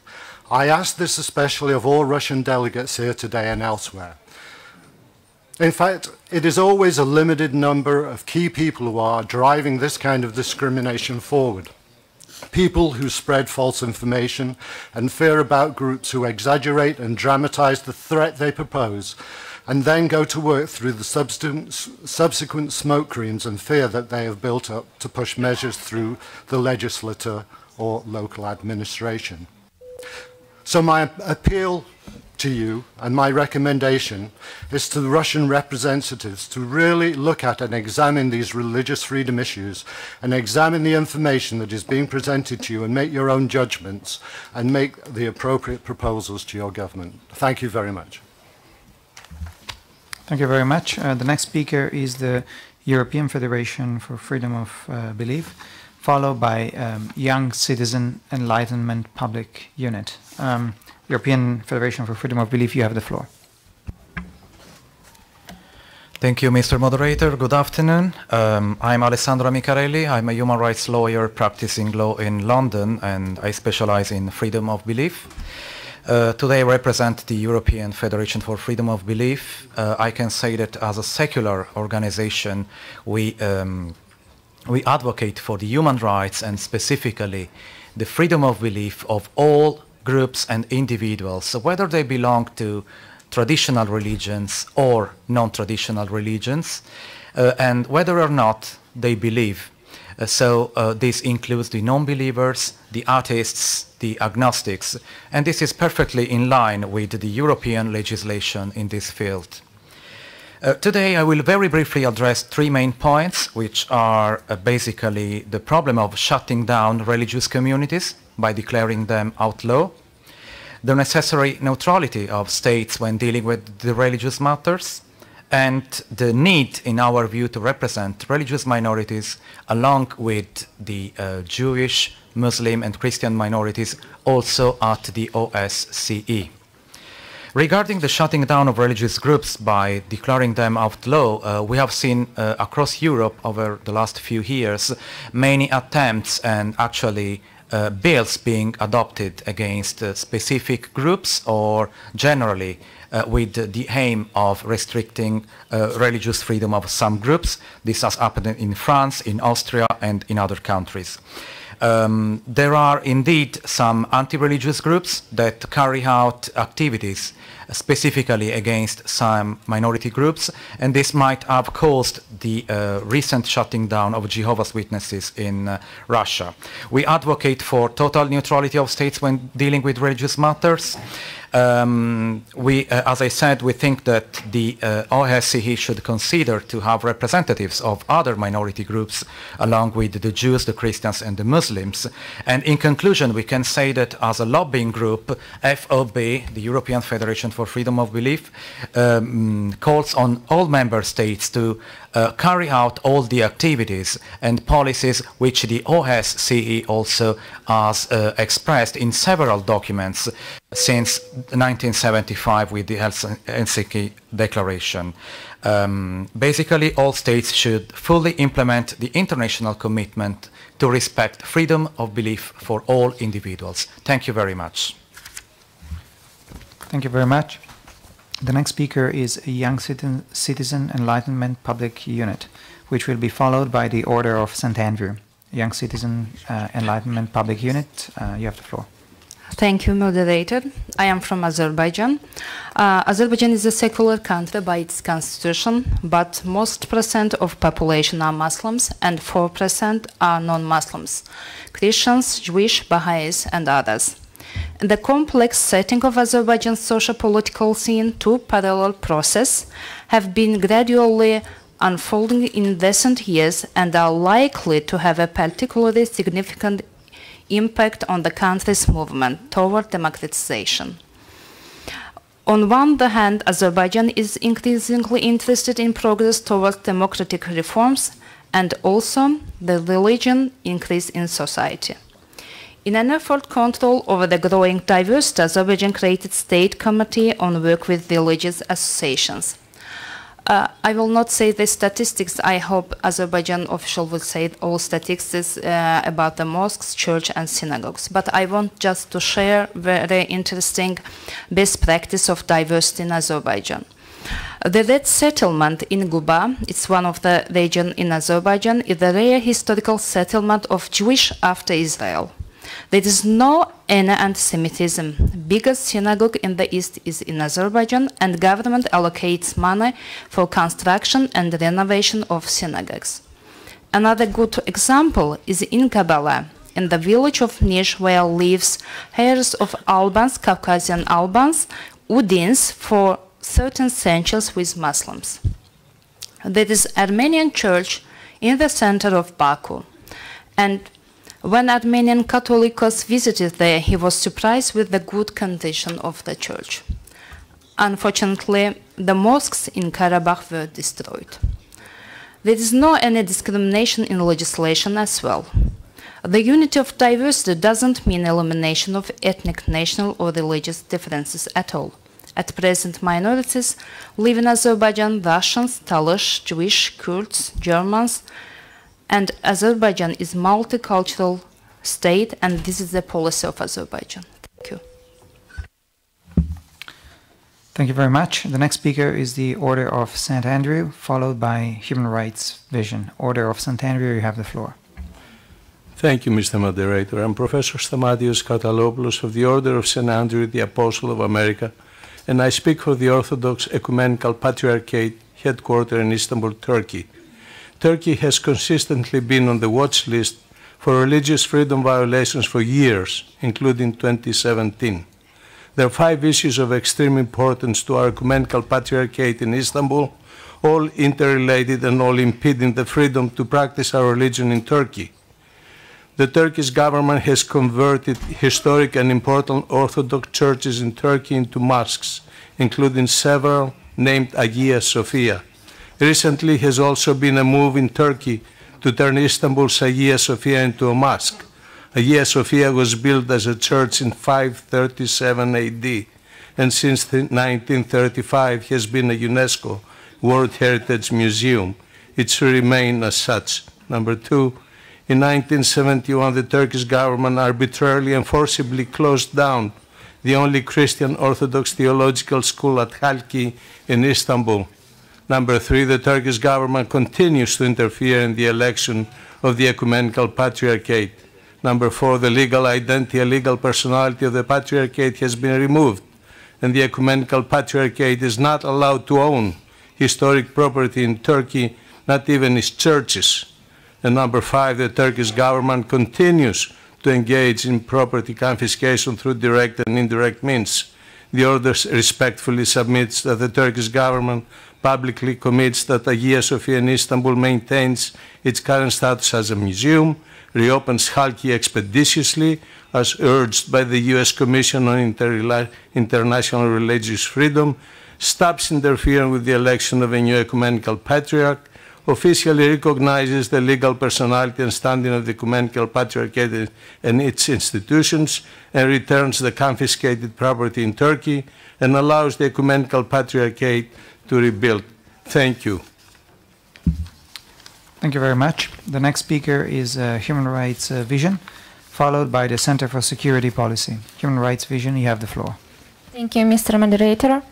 In Tajikistan, also, it is constitutionally guaranteed to citizens the right to practice religion or do not practice any. In light of the number of unconstitutional laws introduced recently, right for the freedom of conscience, religion, and belief is strongly compromised or violated at all. Citizens under 18 do not have right to go to the mosques for performing their religious duties. It is forbidden to go outside the country to obtain theological education. Under the pretense of fighting against terrorism and extremism, authorities continue to arrest and imprison hundreds of imams and ordinary citizens on suspicion in extremism without holding adequate investigation and possessing of incontrovertible evidences. There were a number of messages regarding persecutions of women wearing hijab and men with beards. Authorities continue to practice periodical raids and closure of shops selling so-called non-traditional Tajik clothes, hijabs. According to the law on improvement of traditions, citizens of Tajikistan do not have right to organize weddings following their religious rules. Women and girls in hijabs and satars are prohibited even to enter the building of wedding offices.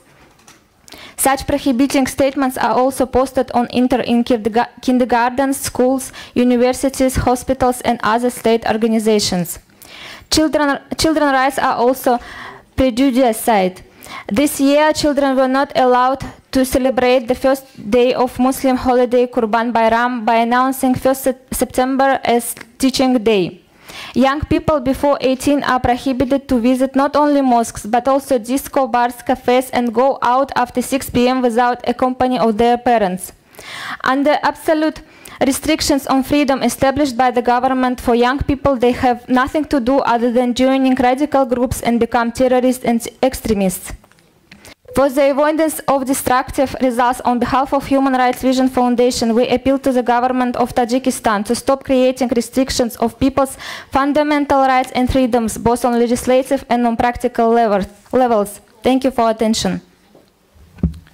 Thank you very much. The next speaker is the Center for Security Policy, followed by the Rhodes, Kos, and Dodecanese Turks Culture and Solidarity Association. Center for Security Policy, you have the floor. Thank you, Mr. Moderator.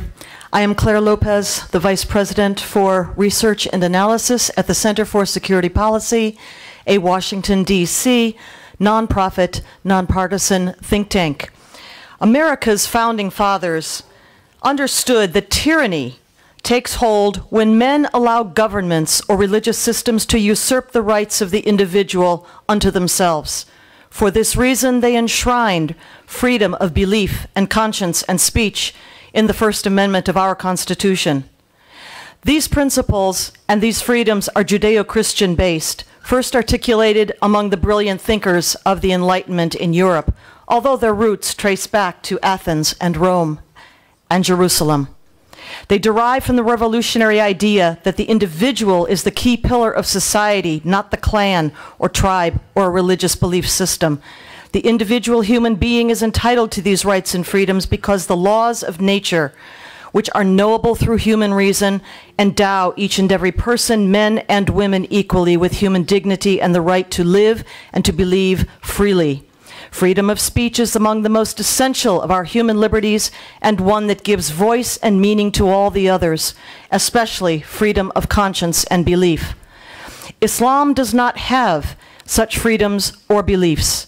There is no such thing as freedom of speech or belief articulated in Islamic law, Sharia. Instead, there is the law of slander, which defines slander as anything that a Muslim would dislike, including the truth. Slander can carry the death penalty under Sharia. Indeed, the Sirah and Hadiths tell us that some of the first assassinations ordered by Muhammad were precisely against poets for verses that he found insulting. Apostasy from Islam, likewise, is a capital crime punishable by death. I refer to the Council of Europe report from October 2016 on the compatibility of Sharia law with the European Convention on Human Rights. Can state parties to the convention be signatories of the Cairo Declaration? I suggest the answer is no. A government or system that defines itself as liberal, Western, and democratic does not impose restrictions on free speech or belief. And I recommend, finally in closing to this conference, let us leave here today renewed and inspired to reject liberty-crushing concepts like hate speech and death penalties for religious belief or rejection of belief, and instead committed to defend freedom of belief, conscience, and speech, and all the principles of liberty we hold so dear. Thank you. Thank you very much. The next speaker is the Rhodes, Kos, and Dodecanese Turks Culture and Solidarity Association, followed by Think Out. Rhodes, Kos, and Dodecanese Turks Culture Association, you have the floor. Thank you. My name is Nisan Kaymakçı, and I'm here for Rhodes, Kos, and the Dodecanese Turks Culture and Solidarity Association. There are many historical buildings belonging to the Turks Foundation in the islands of Rhodos and Kos, which were under the rule of Ottoman Empire for 390 years. However, the historical buildings and monuments were taken from the Turks in the islands and were left for destruction in time or used for another purposes. The following aspects are mentioned about foundation in the report prepared by Human Rights Without Frontiers International. Greece does not comply with the Paris Convention stipulating free voting of Turks in Rhodos and Kos for administration of foundations. The goods of foundations are granted or sold lower price than their current values by foundation administrator assigned by Greece authorities. The Muradris complex is a sample for the destruction of foundation estates. The complex, where there are mosques, tombs, and graves, is faced with danger of destruction. And gravestones were broken and whipped off in a vandal way. The Muradris mosque was closed for praying in 1972, and municipality conservatory was built in the yard of the complex instead of restoration.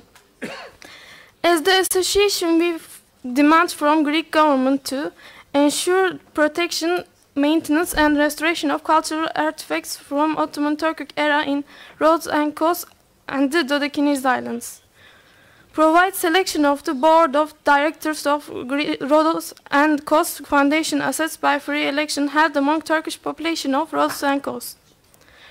Restore of Muradris Külliye complex in modern terms, recommissioning of the mosque in the complex for worship and prevention of vandalistic destruction of gravestones in the complex. Recognize the right to religious education for the Turks in Rhodes and Kos. Thank you. Thank you very much. The next speaker is Think Out, followed by the European Center for Law and Justice. Think Out, you have the floor. Thank you, Mr. Moderator. My name is Aisha Elkalic. I'm the president of Think Out. Think Out is a Belgian-based think tank who aims at multicultural living together while respecting the human rights. I must say before my speech what I have prepared that I found it very sad that people misuse the freedom of expression to demonize Muslims. So it hurt me very much to hear hate speeches while our goal today is to undo those hate speeches. In Belgium each year when the sacrifice feast comes closer, the debate about halal cutting meat of animals is activated, not only by right-wing parties, but also by center parties. This in order to gain votes for the upcoming elections. In Belgium, a law has been approved forbidding halal cutting, of course with the election of 2018 in mind. I don't use the word slaughter because neither Muslims nor Jews slaughter animals. The new law that will be introduced in 2019 defines that small animals have to be stunned before cutting. For the big animals, it's even worse. Like cows, the stunning will take place after the cutting. It's very horrifying. A few days ago, in Belgium, the horrific images of a slaughterhouse in Izegem, a small town in Belgium, were shown. The animals were so-called stunned by electroshocks given by sticks. The animals were not stunned or not unconscious, and contrary, they were in heavy pains. Moreover, the animals were under a lot of stress by seeing the other animals being butchered. These are practices totally nothing to do with Muslim halal cutting or kosher Jew cutting. The prohibition of halal cutting will cause eventually to the restriction of the freedom of religion of both Muslims and Jews. The Muslims will not be able to cut meat during the feast of sacrifice, and the Jews will be obliged to import their meat from outside of Belgium. Muslims nor Jews were involved in the making of this biased law, therefore they don't feel recognized as a full citizen. Think Out asks OSCE to point to their member states to make laws by respecting the freedom of religion of all their citizens. Thank you. Thank you very much. The next speaker is the European Center for Law and Justice, followed by Austria. European Center for Law and Justice, you have the floor.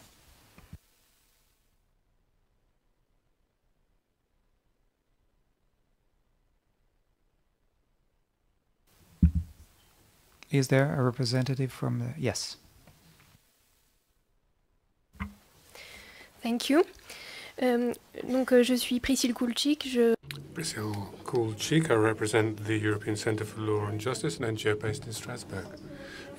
The European Centre for Law and Justice would like to draw the attention of the OSCE to the fact that currently in Europe and elsewhere, an ideological vision of gender equality is being applied, which undermines freedom of faith and religion of many, notably Christians.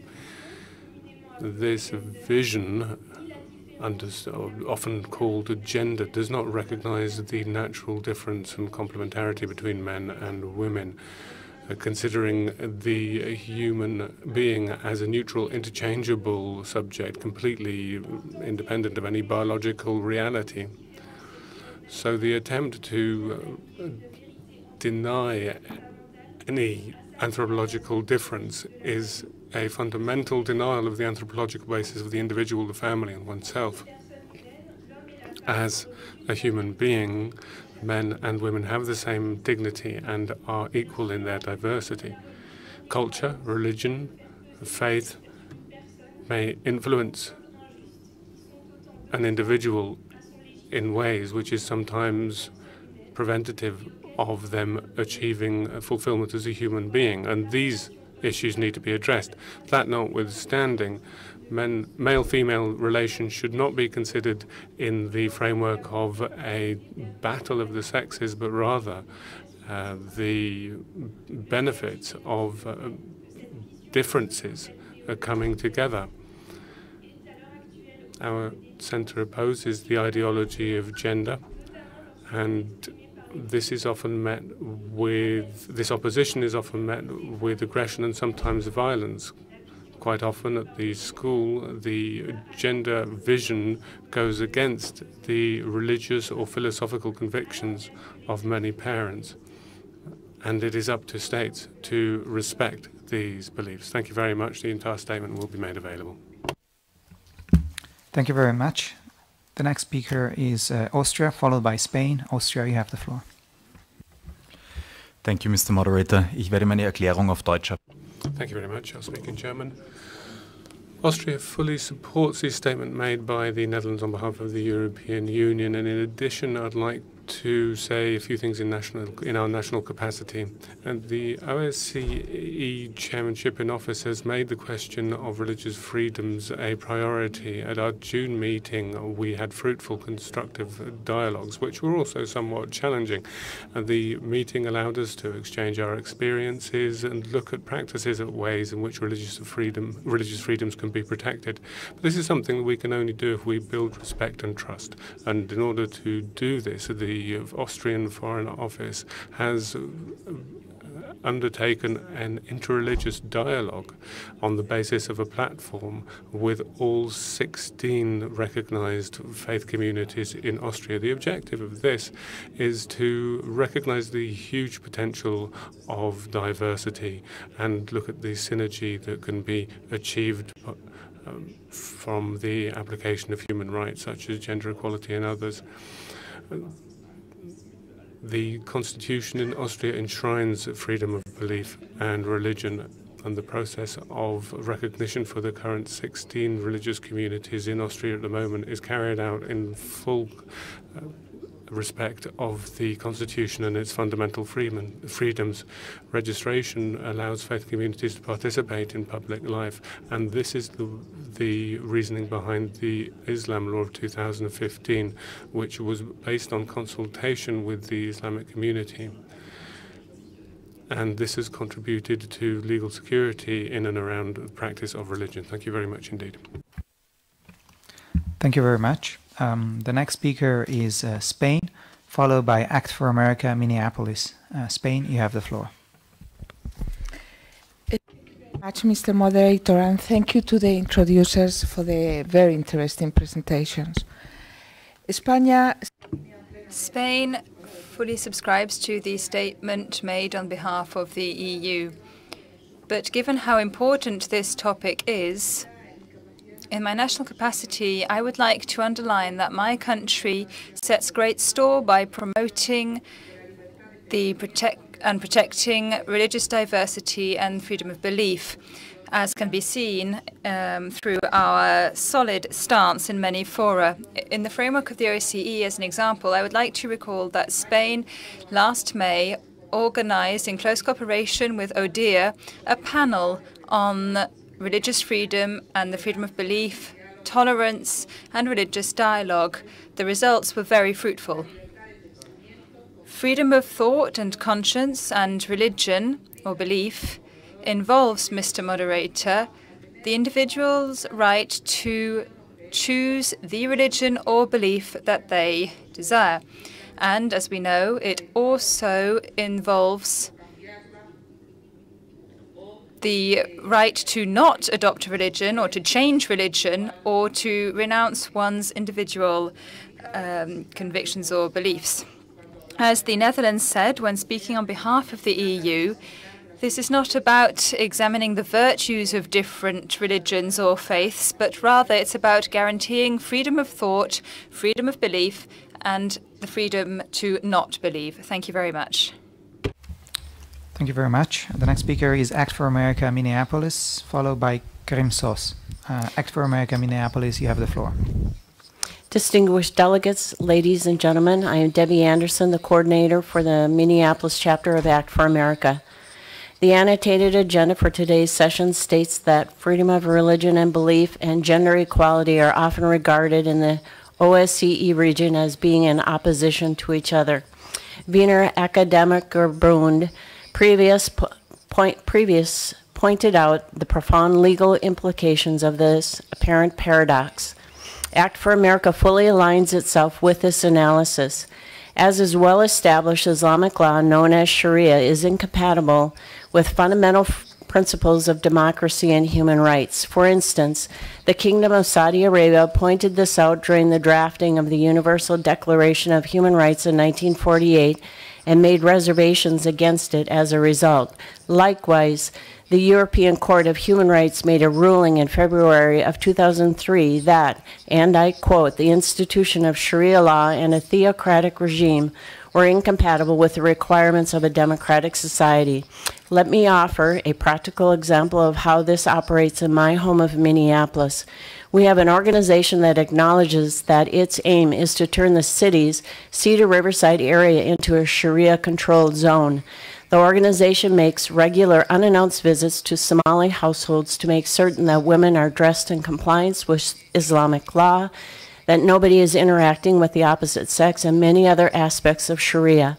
There are other troubling aspects to the organization's mission, such as its leader's display of the al-Qaeda flag and his adoration of Anwar al-Awlaki, an al-Qaeda spiritual leader killed in Yemen by a drone strike ordered by President Obama. This takes place without any legal intervention from local authorities and leads to a severe deterioration of women's rights. Act for America therefore recommends the OSCE participating states take action against individuals and organizations practicing law incompatible with human rights, that OSCE participating states call upon religious representatives to accept publicly that the law of the land is superior to religious dictates, that OSCE establishes a working group to propose measures against law that violates human rights, and with a particular emphasis on Sharia, and that OSCE participating states take action to reclassify organizations practicing law incompatible with human rights as political organizations rather than religious ones. Thank you very much. Thank you very much. The next speaker is Karim Sos, followed by Sandy Jan. Karim Sos, you have the floor. Уважаемые коллеги, Colleagues, today representatives of the Russian Federation gave examples of intolerant attitudes towards Muslims in various countries of Europe. That, it seems, is cynical, taking the constant discriminatory policy of Russia with regard to the biggest Muslim community, which is the Tatar community in Crimea. This is a situation where we see systematic violations of civil and political rights, and where there are abusive procedures brought against such individuals, raids, etc. Since the annexation of Crimea, we have seen politically motivated crimes in Crimea. Of these, we have seen over 200 raids and discriminatory attitudes. One of the worst forms of this is discrimination against the Crimean Tatars who practice Islam. They are being deprived of work, they cannot wear the hijab, and they are being subject to humiliating conditions, particularly with regard to the hijab, where also they are finding that their children cannot be given access to educational institutes. Since 2014, the occupying powers have systematically observed mosques in order to prevent worship and have carried out regular searches to break up prayers and disrupt worship in other ways. Yesterday, there was a search which took place in Crimea, and individuals were taken to an unknown place. Representatives of the relatives tried to find out where the individuals have been taken to. The individual has been let out of detention, but with serious injuries. So we would call that such detentions be stopped, along with discrimination.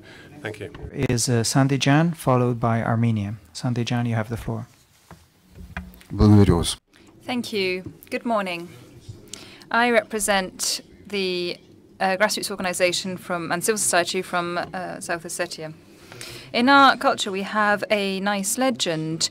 When one of the epic heroes died, God, whilst grieving, dropped 3 tears down on earth, and where they landed, 3 wonderful sanctuaries appeared.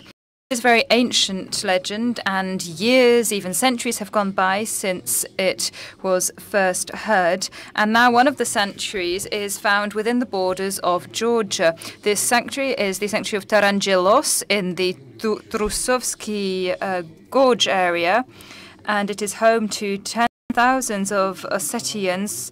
It is part and parcel of Ossetia's history, and now it is part of the Kazbekski municipality of Georgia.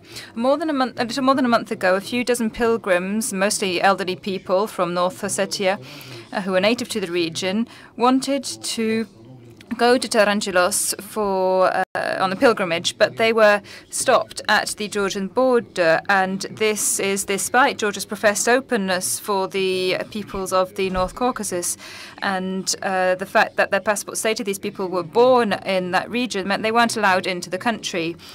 These people were deported, and their passport was stamped ban on entry into Georgia for 5 years. This is not a one-off event. What is happening is that in the Druso region for about 10 years, the area has been entirely cleansed of freedom of religion or belief. Please continue. Ossetians. And we've been raising this issue since 2010, but the situation remains is bad. What's happening in the region of Drusa can only be described as a violation of the right to freedom, the right to freedom of religion, to freedom of movement, and it also runs counter to the Code on Holy Places adopted in 2010 in Istanbul. Where the Ossetian shrine was, an Orthodox church was built 16 years ago and then replaced by a monastery. The Ossetian graves were destroyed and their remains were placed in crypts. I don't know how to call them. It's a bit like Evora in Portugal or the Paris catacombs. Mounds of bones, basically, and this is not really acceptable in the Caucasus, and for us it is a huge offense and a form of blasphemy. Thank you very much. The next speaker is Armenia, followed by Freedom Now. Armenia, you have the floor. Thank you, Mr. Moderator. The freedom of religion is an absolute human right which cannot be outlawed, suspended, or relativized under any circumstances. Let us recall that freedom of religion is the only human rights which is singled out in 10 of Helsinki Final Act. Promotion and protection of freedom of religion and belief succeeded to create inclusive discussions, consent, and even consensus in the OSCE more than any other topic. Let us recall that last substantive human dimension commitments we have succeeded to adopt together from the Kiev Ministerial Council decision on freedom of thought, conscience, and religion or belief.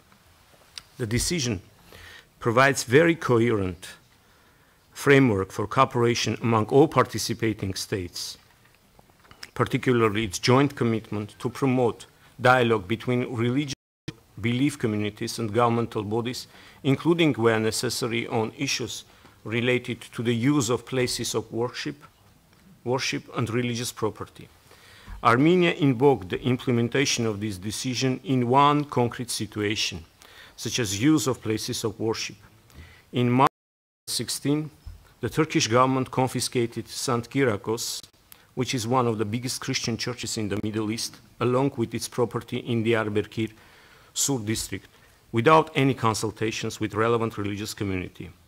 All attempts of our delegation to receive any explanations and clarifications from Turkish delegation have not been successful throughout more than a year. The incompliance with the OSCE commitments cannot promote either freedom of religion or security. In conclusion, my delegation would like to make the following recommendation to all participating states: to implement the Kiev Ministerial Council Decision 3/13 in good faith and engaged in dialogue with all relevant stakeholders to this end. I thank you. Thank you very much. The next speaker is Freedom Now, followed by the Ukrainian Orthodox Church, Kiev Patriarchate. Freedom Now, you have the floor. Thank you. Although Azerbaijan's constitution protects freedom of religion, its 2009 law on religious freedom belief severely limits the right and prescribes punishments for those who do not comply. In 2012, the Council of Europe's Venice Commission and the OSCE issued a legal opinion finding the law was against international standards and that several provisions undermined human rights.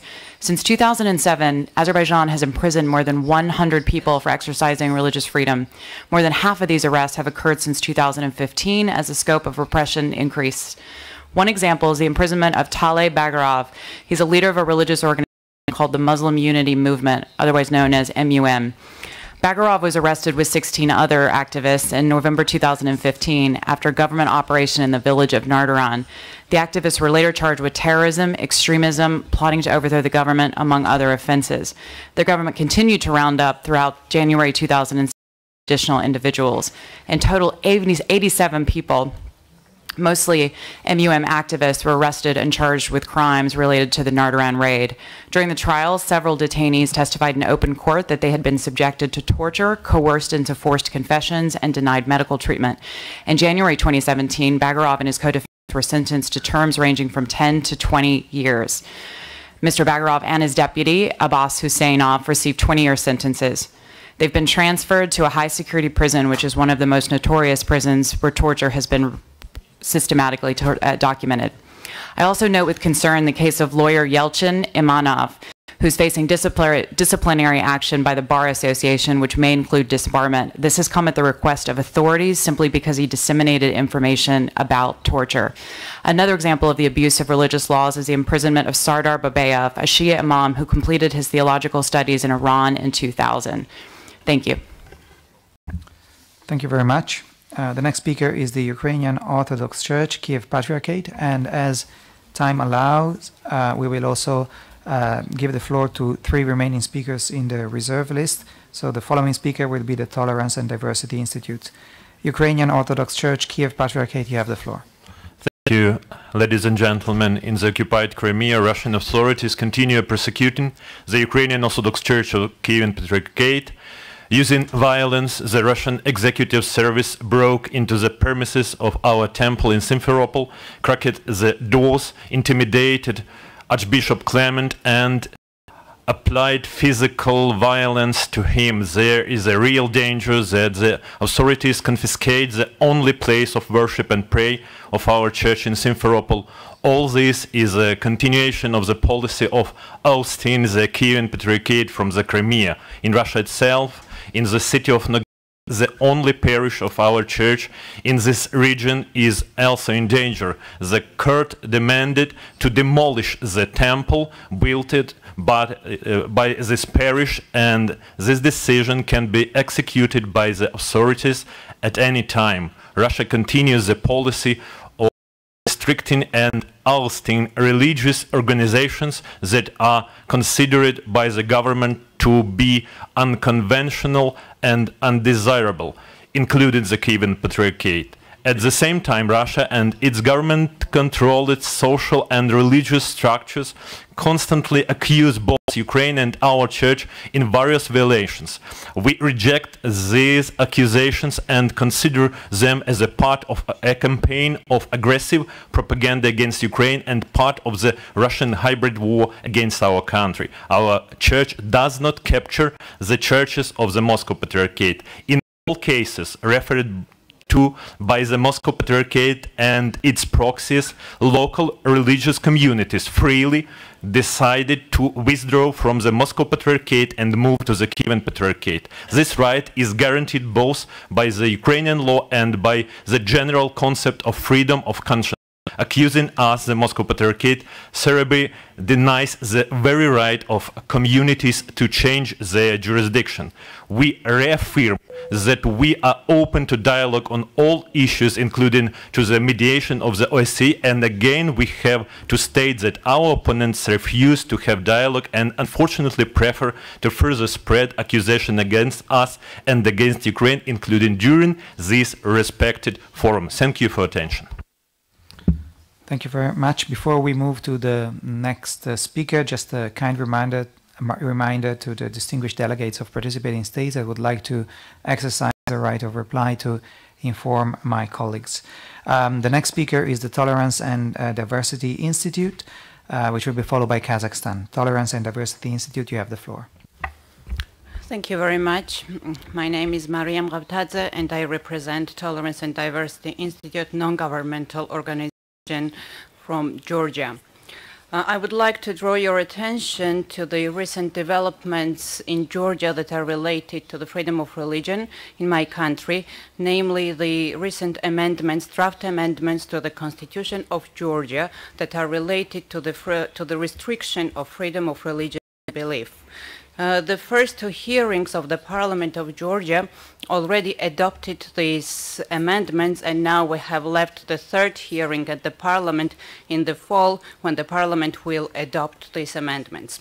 To be specific, the Article 16 of the Constitution envisages restriction of freedom of religion based on national security, based on for the prevention of crime and for the administration of justice, together with other provisions, other criteria for restriction of freedom of religion in Georgia. We find this very alarming. And while the country does not respond to the cases of persecution of religious minorities in Georgia, when we have a very big number of uninvestigated cases in Georgia, when the Muslims are not allowed to pray freely in Georgia, and when they have no right to build new mosques or other religious organizations, when they have no right to build their houses of worship. They have right, but the state, without any legal ground, the state prevents them from this. The state wants to introduce restriction of freedom of interference in freedom of religion based on national security. Neither the International Covenant on Civil or Political Rights, neither the European Convention on Human Rights have such clauses when they restrict freedom of religion based on this ground. And the ICCPR says that even during the national emergency situation, it's not allowed to restrict, to interfere with FORB based on national security. And I would like you to draw this attention to. It's still time to prevent the Parliament of Georgia to adopt these amendments in the Constitution of Georgia. Thank you. Thank you very much. The next speaker is Kazakhstan, followed by Political Movement Group 24. Kazakhstan, you have the floor. Спасибо. Thank you. Ladies and gentlemen, Kazakhstan consistently puts into practice all OSCE recommendations and those of other international organizations relating to human dimension and human rights. Ensuring human rights to the freedom of religion is a key part of our policy, the policy of a secular state. However, we do see that in some cases, religions are used in a destructive way and for openly criminal purposes. We cannot turn a blind eye to the activities of pseudo-religious and extremist religious organizations, which pose a direct threat to social stability and to the security of citizens and the state. The extremist ideologies also use the argument of human rights and try to promote radical ideas and draw citizens into their sphere of influence. This is a problem affecting most countries in the world. Radicals are international, they act in a systematic fashion, and they use all opportunities provided by modern technologies.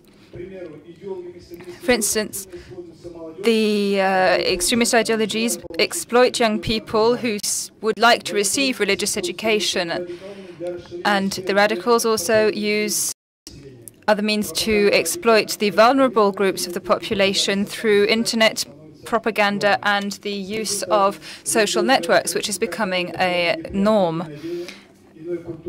It is also a form of fostering intolerance for different ways of life, for different views, for secular life, and it undermines the life goals of many citizens.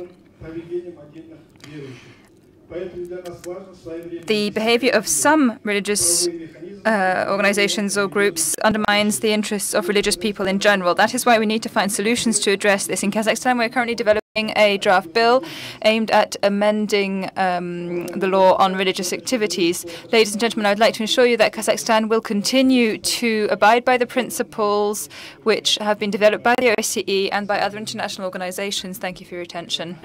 The next speaker is, and final speaker, is the political movement Group 24.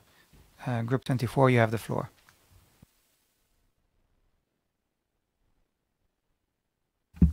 Is there a representative of Group 24 in the room? If not, then we have sometime we have some participating states, some delegations of participating states who have expressed their will to exercise the right of reply. But before that, I would kindly ask our two introducers to just give very short 2-minute remarks commenting on what we've heard so far, and perhaps answer briefly some of the questions. Not everything is going to be possible to be covered, but please. I will start with, this time, with the inverse order and give the floor first to Mrs. Udin. Please, you have the floor. Thank you. So today, on the one hand, we've seen a little bit of a tension. On the one hand, we see a number of groups who are disputing that the conflict between gender issues and FORB exists to begin with. There's concerns, for instance, about the lack of definitions, about the antagonistic framing of FORB and gender rights, and the privileging of prevailing ideas of gender equality. And in response to that, I want to note that, yes, while the framing does reference sort of prevailing understanding and attitudes about that conflict, the purpose of that is really to to challenge that understanding, to widen the space and emphasize the possibilities for synergies. Some of the other comments today assumed, on the quite contrary, that the conflict not just is present, but that it's intractable. And towards that end, we heard from a number of different representatives who stated that religion, and Islam specifically, has the potential to subvert law and order.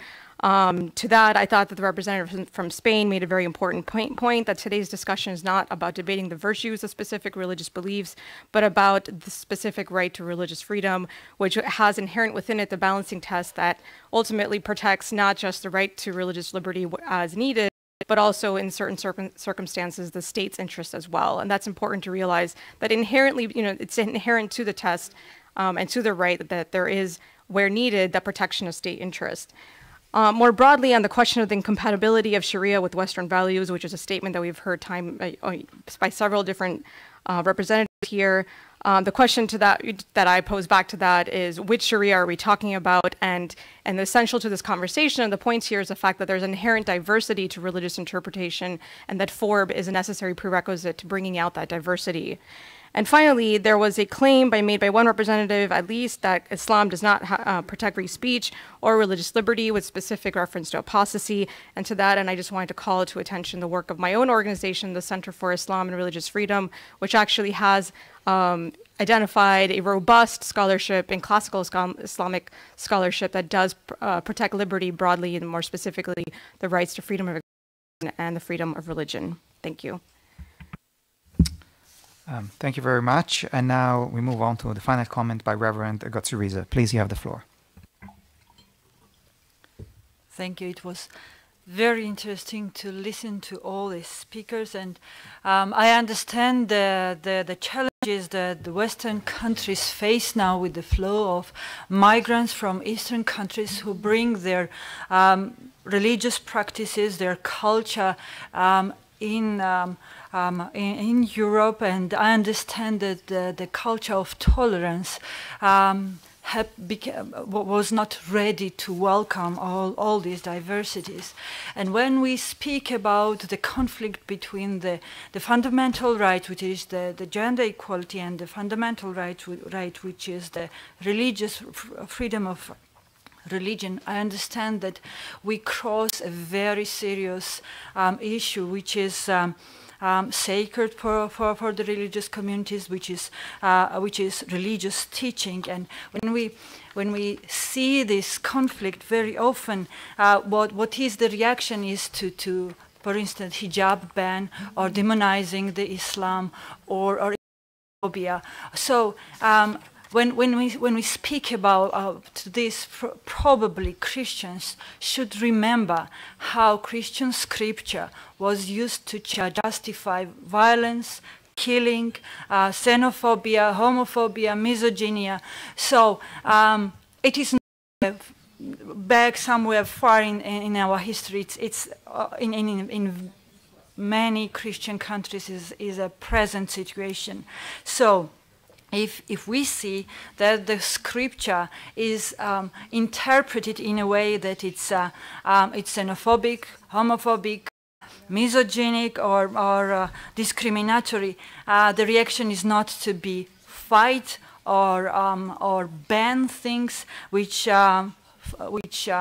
welcomes the hostility, but rather to encourage the intercultural, interfaith, religious dialogues, and to respect each other's faith. Thank you.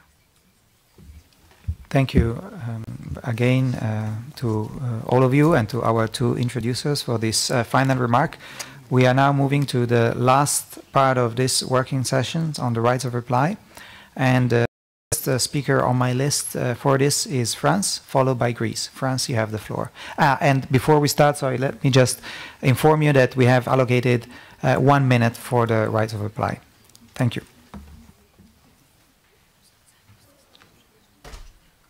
So please, France, you have the floor. Yeah. Merci, monsieur. Thank you, moderator. There have been a number of statements addressing the situation of Islam in France. I'd like to make a few clarifications. Obviously, Muslims have proper status in France. There are 250 mosques. It's a large population, and there's an ongoing cordial dialogue with the Muslim faith community.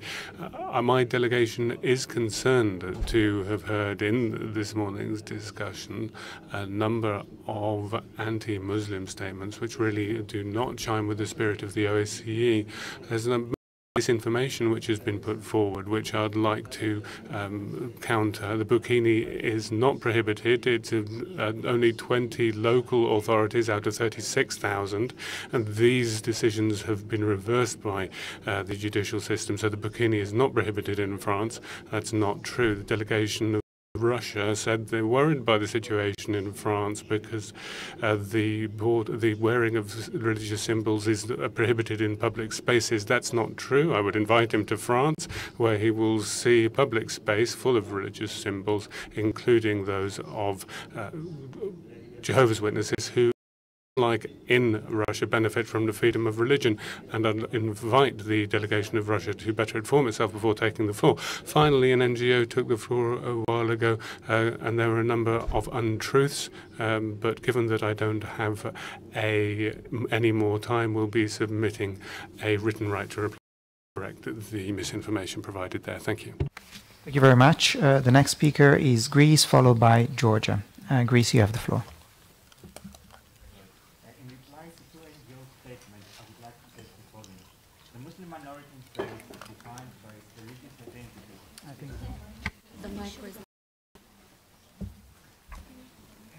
Okay, thank you. The Muslim minority in Thrace is defined by its religious identity. It is not an ethnic or national one. Greece assigns the muftis to their office through an open and inclusive process and in accordance with Islamic tradition, fully respecting freedom of religion. It is noteworthy that in all Muslim countries, muftis are appointed by the state and are not elected. The Muslim charitable foundations have been granted property and tax exemptions, as it is the case with the Greek Orthodox Church. Additionally, a 2008 law provides for their self-governance pursuant to the Islamic tradition. It is the wish of the Greek state to see the said law fully implemented. Greek citizens of Muslim faith residing in the Greek islands of Rhodes and Kos neither constitute nor consider themselves as a minority. Their religious and cultural rights are fully respected by the state, as it is the case with every Greek citizen. The Greek state has devoted significant resources to the restoration of Ottoman monuments, including in Rhodes and Kos, thus stressing the importance given to cultural heritage monuments in the country. Thank you, Mr. Moderator. Thank you very much. The next speaker is Georgia, followed by the Netherlands. Georgia, you have the floor. Thank you, Mr. Moderator. In reply to the address of the Bishop of the Evangelical Baptist Church of Georgia early today, I would like to state that Georgia is committed to uphold the rights of women and promote gender equality. Anti-discrimination law adopted in 2014 provides equal rights for all irrespective of sex, race, skin color, age, religion or belief, sexual orientation, diaspora. We believe that we believe that gender equality and female empowerment are core development objectives, fundamental to the fulfillment of human rights and key to effective and sustainable development outcomes. With this in mind, female empowerment, elimination of violence against women, and protection of their rights in general are under the special focus of the Georgian Human Rights Strategy 2014-2020. With the aim to increase women's participation in politics, introduction of quota system is discussed in the Parliament. Human Rights and Civil Integration Committee supported the draft amendments aimed at improvement of gender balance in representative bodies through introduction of a temporary norm of mandatory gender norms for political parties. Thank you. Thank you very much. The next speaker is Netherlands, followed by Belgium. Netherlands, you have the floor. Thank you, Mr. Moderator. I would like at this time to emphasize that the Netherlands appreciates the possibility to interact with civil society like here at HDIM, and would like to react to the statement of the Church of Almighty God Netherlands as follows: that every request for asylum is reviewed individually. Thank you.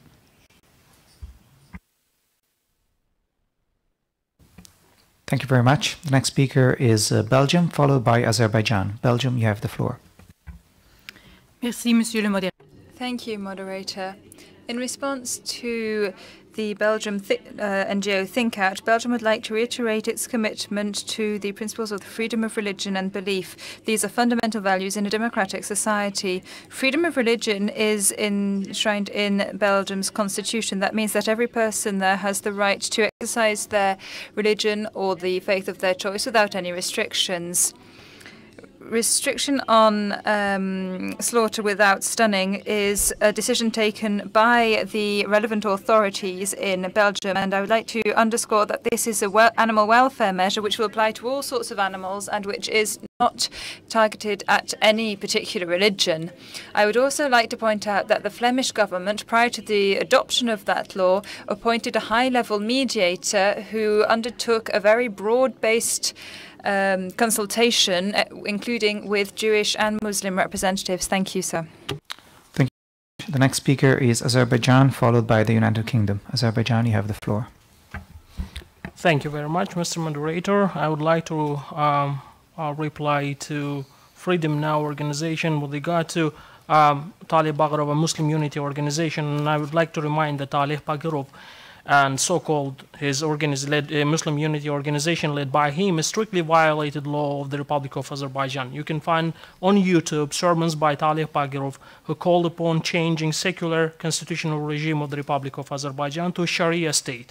In his numerous sermons, he named the government as a servant to devil.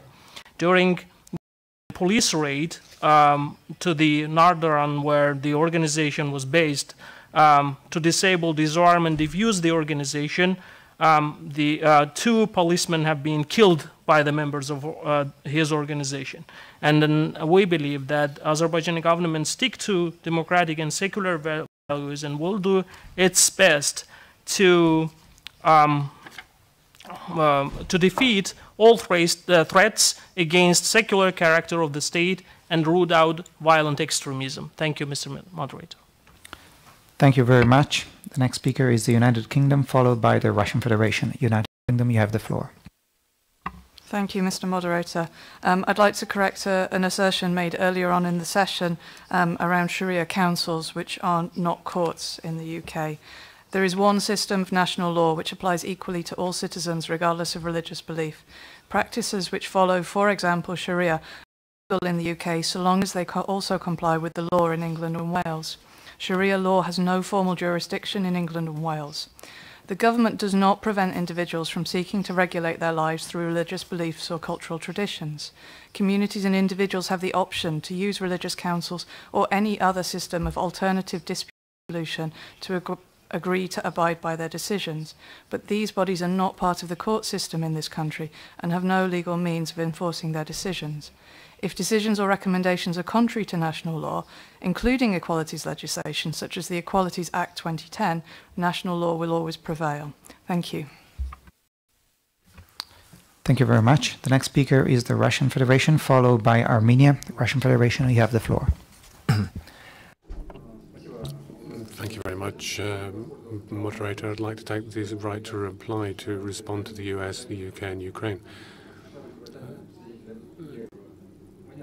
And with regard to the question of Jehovah's Witnesses, everybody interested in this issue can look at the text of our statement to the Council of the OSCE in July. I just wanted to recall that the representatives of Jehovah's Witnesses have used the right to appeal to the Supreme Court in Russia on the 20th of April relating to the recognition of the Jehovah's Witnesses and the prohibition that applies across Russia. The decision was appealed, and there is now an appeal to the European Court of Human Rights, as is their right.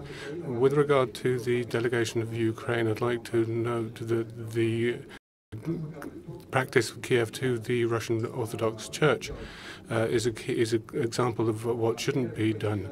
There's a negative practice such as prohibiting various elements, and we will not go into any further detail on this. Thank you. Armenia, followed by Ukraine. Armenia, you have the floor. Thank you, Mr. Moderator. My delegation does not make comments on statements of Azerbaijani gongos, but I will make an exception here and kindly urge to Azerbaijani official delegation to instruct its gongos to exercise respect while referring to the supreme religious leaders and do not use them in fake propaganda. I myself have been in Baku as a part of the OSCE Parliamentary Assembly annual session, and I did not see cross on the building which used to be an Armenian church, unlike renowned mosques in Shushi, which bear all Muslim symbols. Our religious leaders are trying to engage in dialogue, and it is not decent to try to instrumentalize and score points from those meetings. Any dialogue requires trust and respect, yet interreligious dialogue requires also honesty. So please take note of that. I thank you. Thank you very much. The next speaker is Ukraine, followed by Kazakhstan. Ukraine, you have the floor. Experience and the politics of supporting the existing religious plurality. At the same time, the state is trying to secure the equal rights for all communities. Equality means also that any religious organizations, communities, according to existing national law and recommendation of different international organizations, including the special recommendation of OSCE, can freely choose to which jurisdiction to belong. It means that dozens or even hundreds of communities are changing now their canonical subordination according to the will of the majority of community members. So any accusation in violation of religious right made by the representative of the Russian Federation in the context of free change of the religious affiliation by the religious communities in Ukraine look like a conscious speculation and attempts to limit, in fact, the obvious rights of any person or religious institution, organizations for free choose and change of religious affiliation. Thank you. Thank you very much. The next and final speaker is Kazakhstan. Kazakhstan, you have the floor. Спасибо. Thank you. I would like to respond to what was said by the United States. As I said during the statement, we are currently thinking on amending our law on religious activities. The amendments obviously have to do with the regulation of receiving religious education, but I would like to assure you that we will abide by the standards that are relevant here, in particular the Article 18 of the International Covenant on Rights. So the first priority will be security for citizens, of course, and then the rights of civil society in general. And we will be working on our amendments with religious communities as well. But so far, we have not received any proposals or any comments which would require us to modify the amendments we intend to make from the religious organizations we have consulted. Individual organizations sometimes breach the law, and then, of course, they are held to account, but it is not a discriminatory law against religious associations. Thank you. The final intervention under the right of reply. This is concluding our working session. Before that, I would just like to thank, first of all, our introducers for their excellent presentations and their final comments. I would like to thank all of you for the many interventions and for the very rich discussions that you helped and that you stimulated with your own interventions and statements.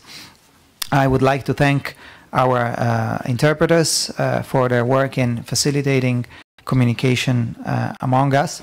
I would like finally to thank all my colleagues, my ODR colleagues at my side and at my back for helping me and supporting me in moderating this session. For the next session, please note that the list of speakers is open 1 hour before the session starts, and participants are advised to arrive early, as when we reach the limit of 50, the list is closed. Please leave the headset and the receiver in the room. Please make use of the opportunities provided by our side events to further engage in discussions about human dimension topics. And please note that the next section which you are warmly invited to this afternoon is going to start at 3 p.m. Focusing on tolerance and non-discrimination, including racism, xenophobia, discrimination, anti-Semitism, intolerance and discrimination against Christians, Muslims, and members of other religions, and prevention and responses to hate crimes in the OSCE area. Again, thank you very much, and this session is closed.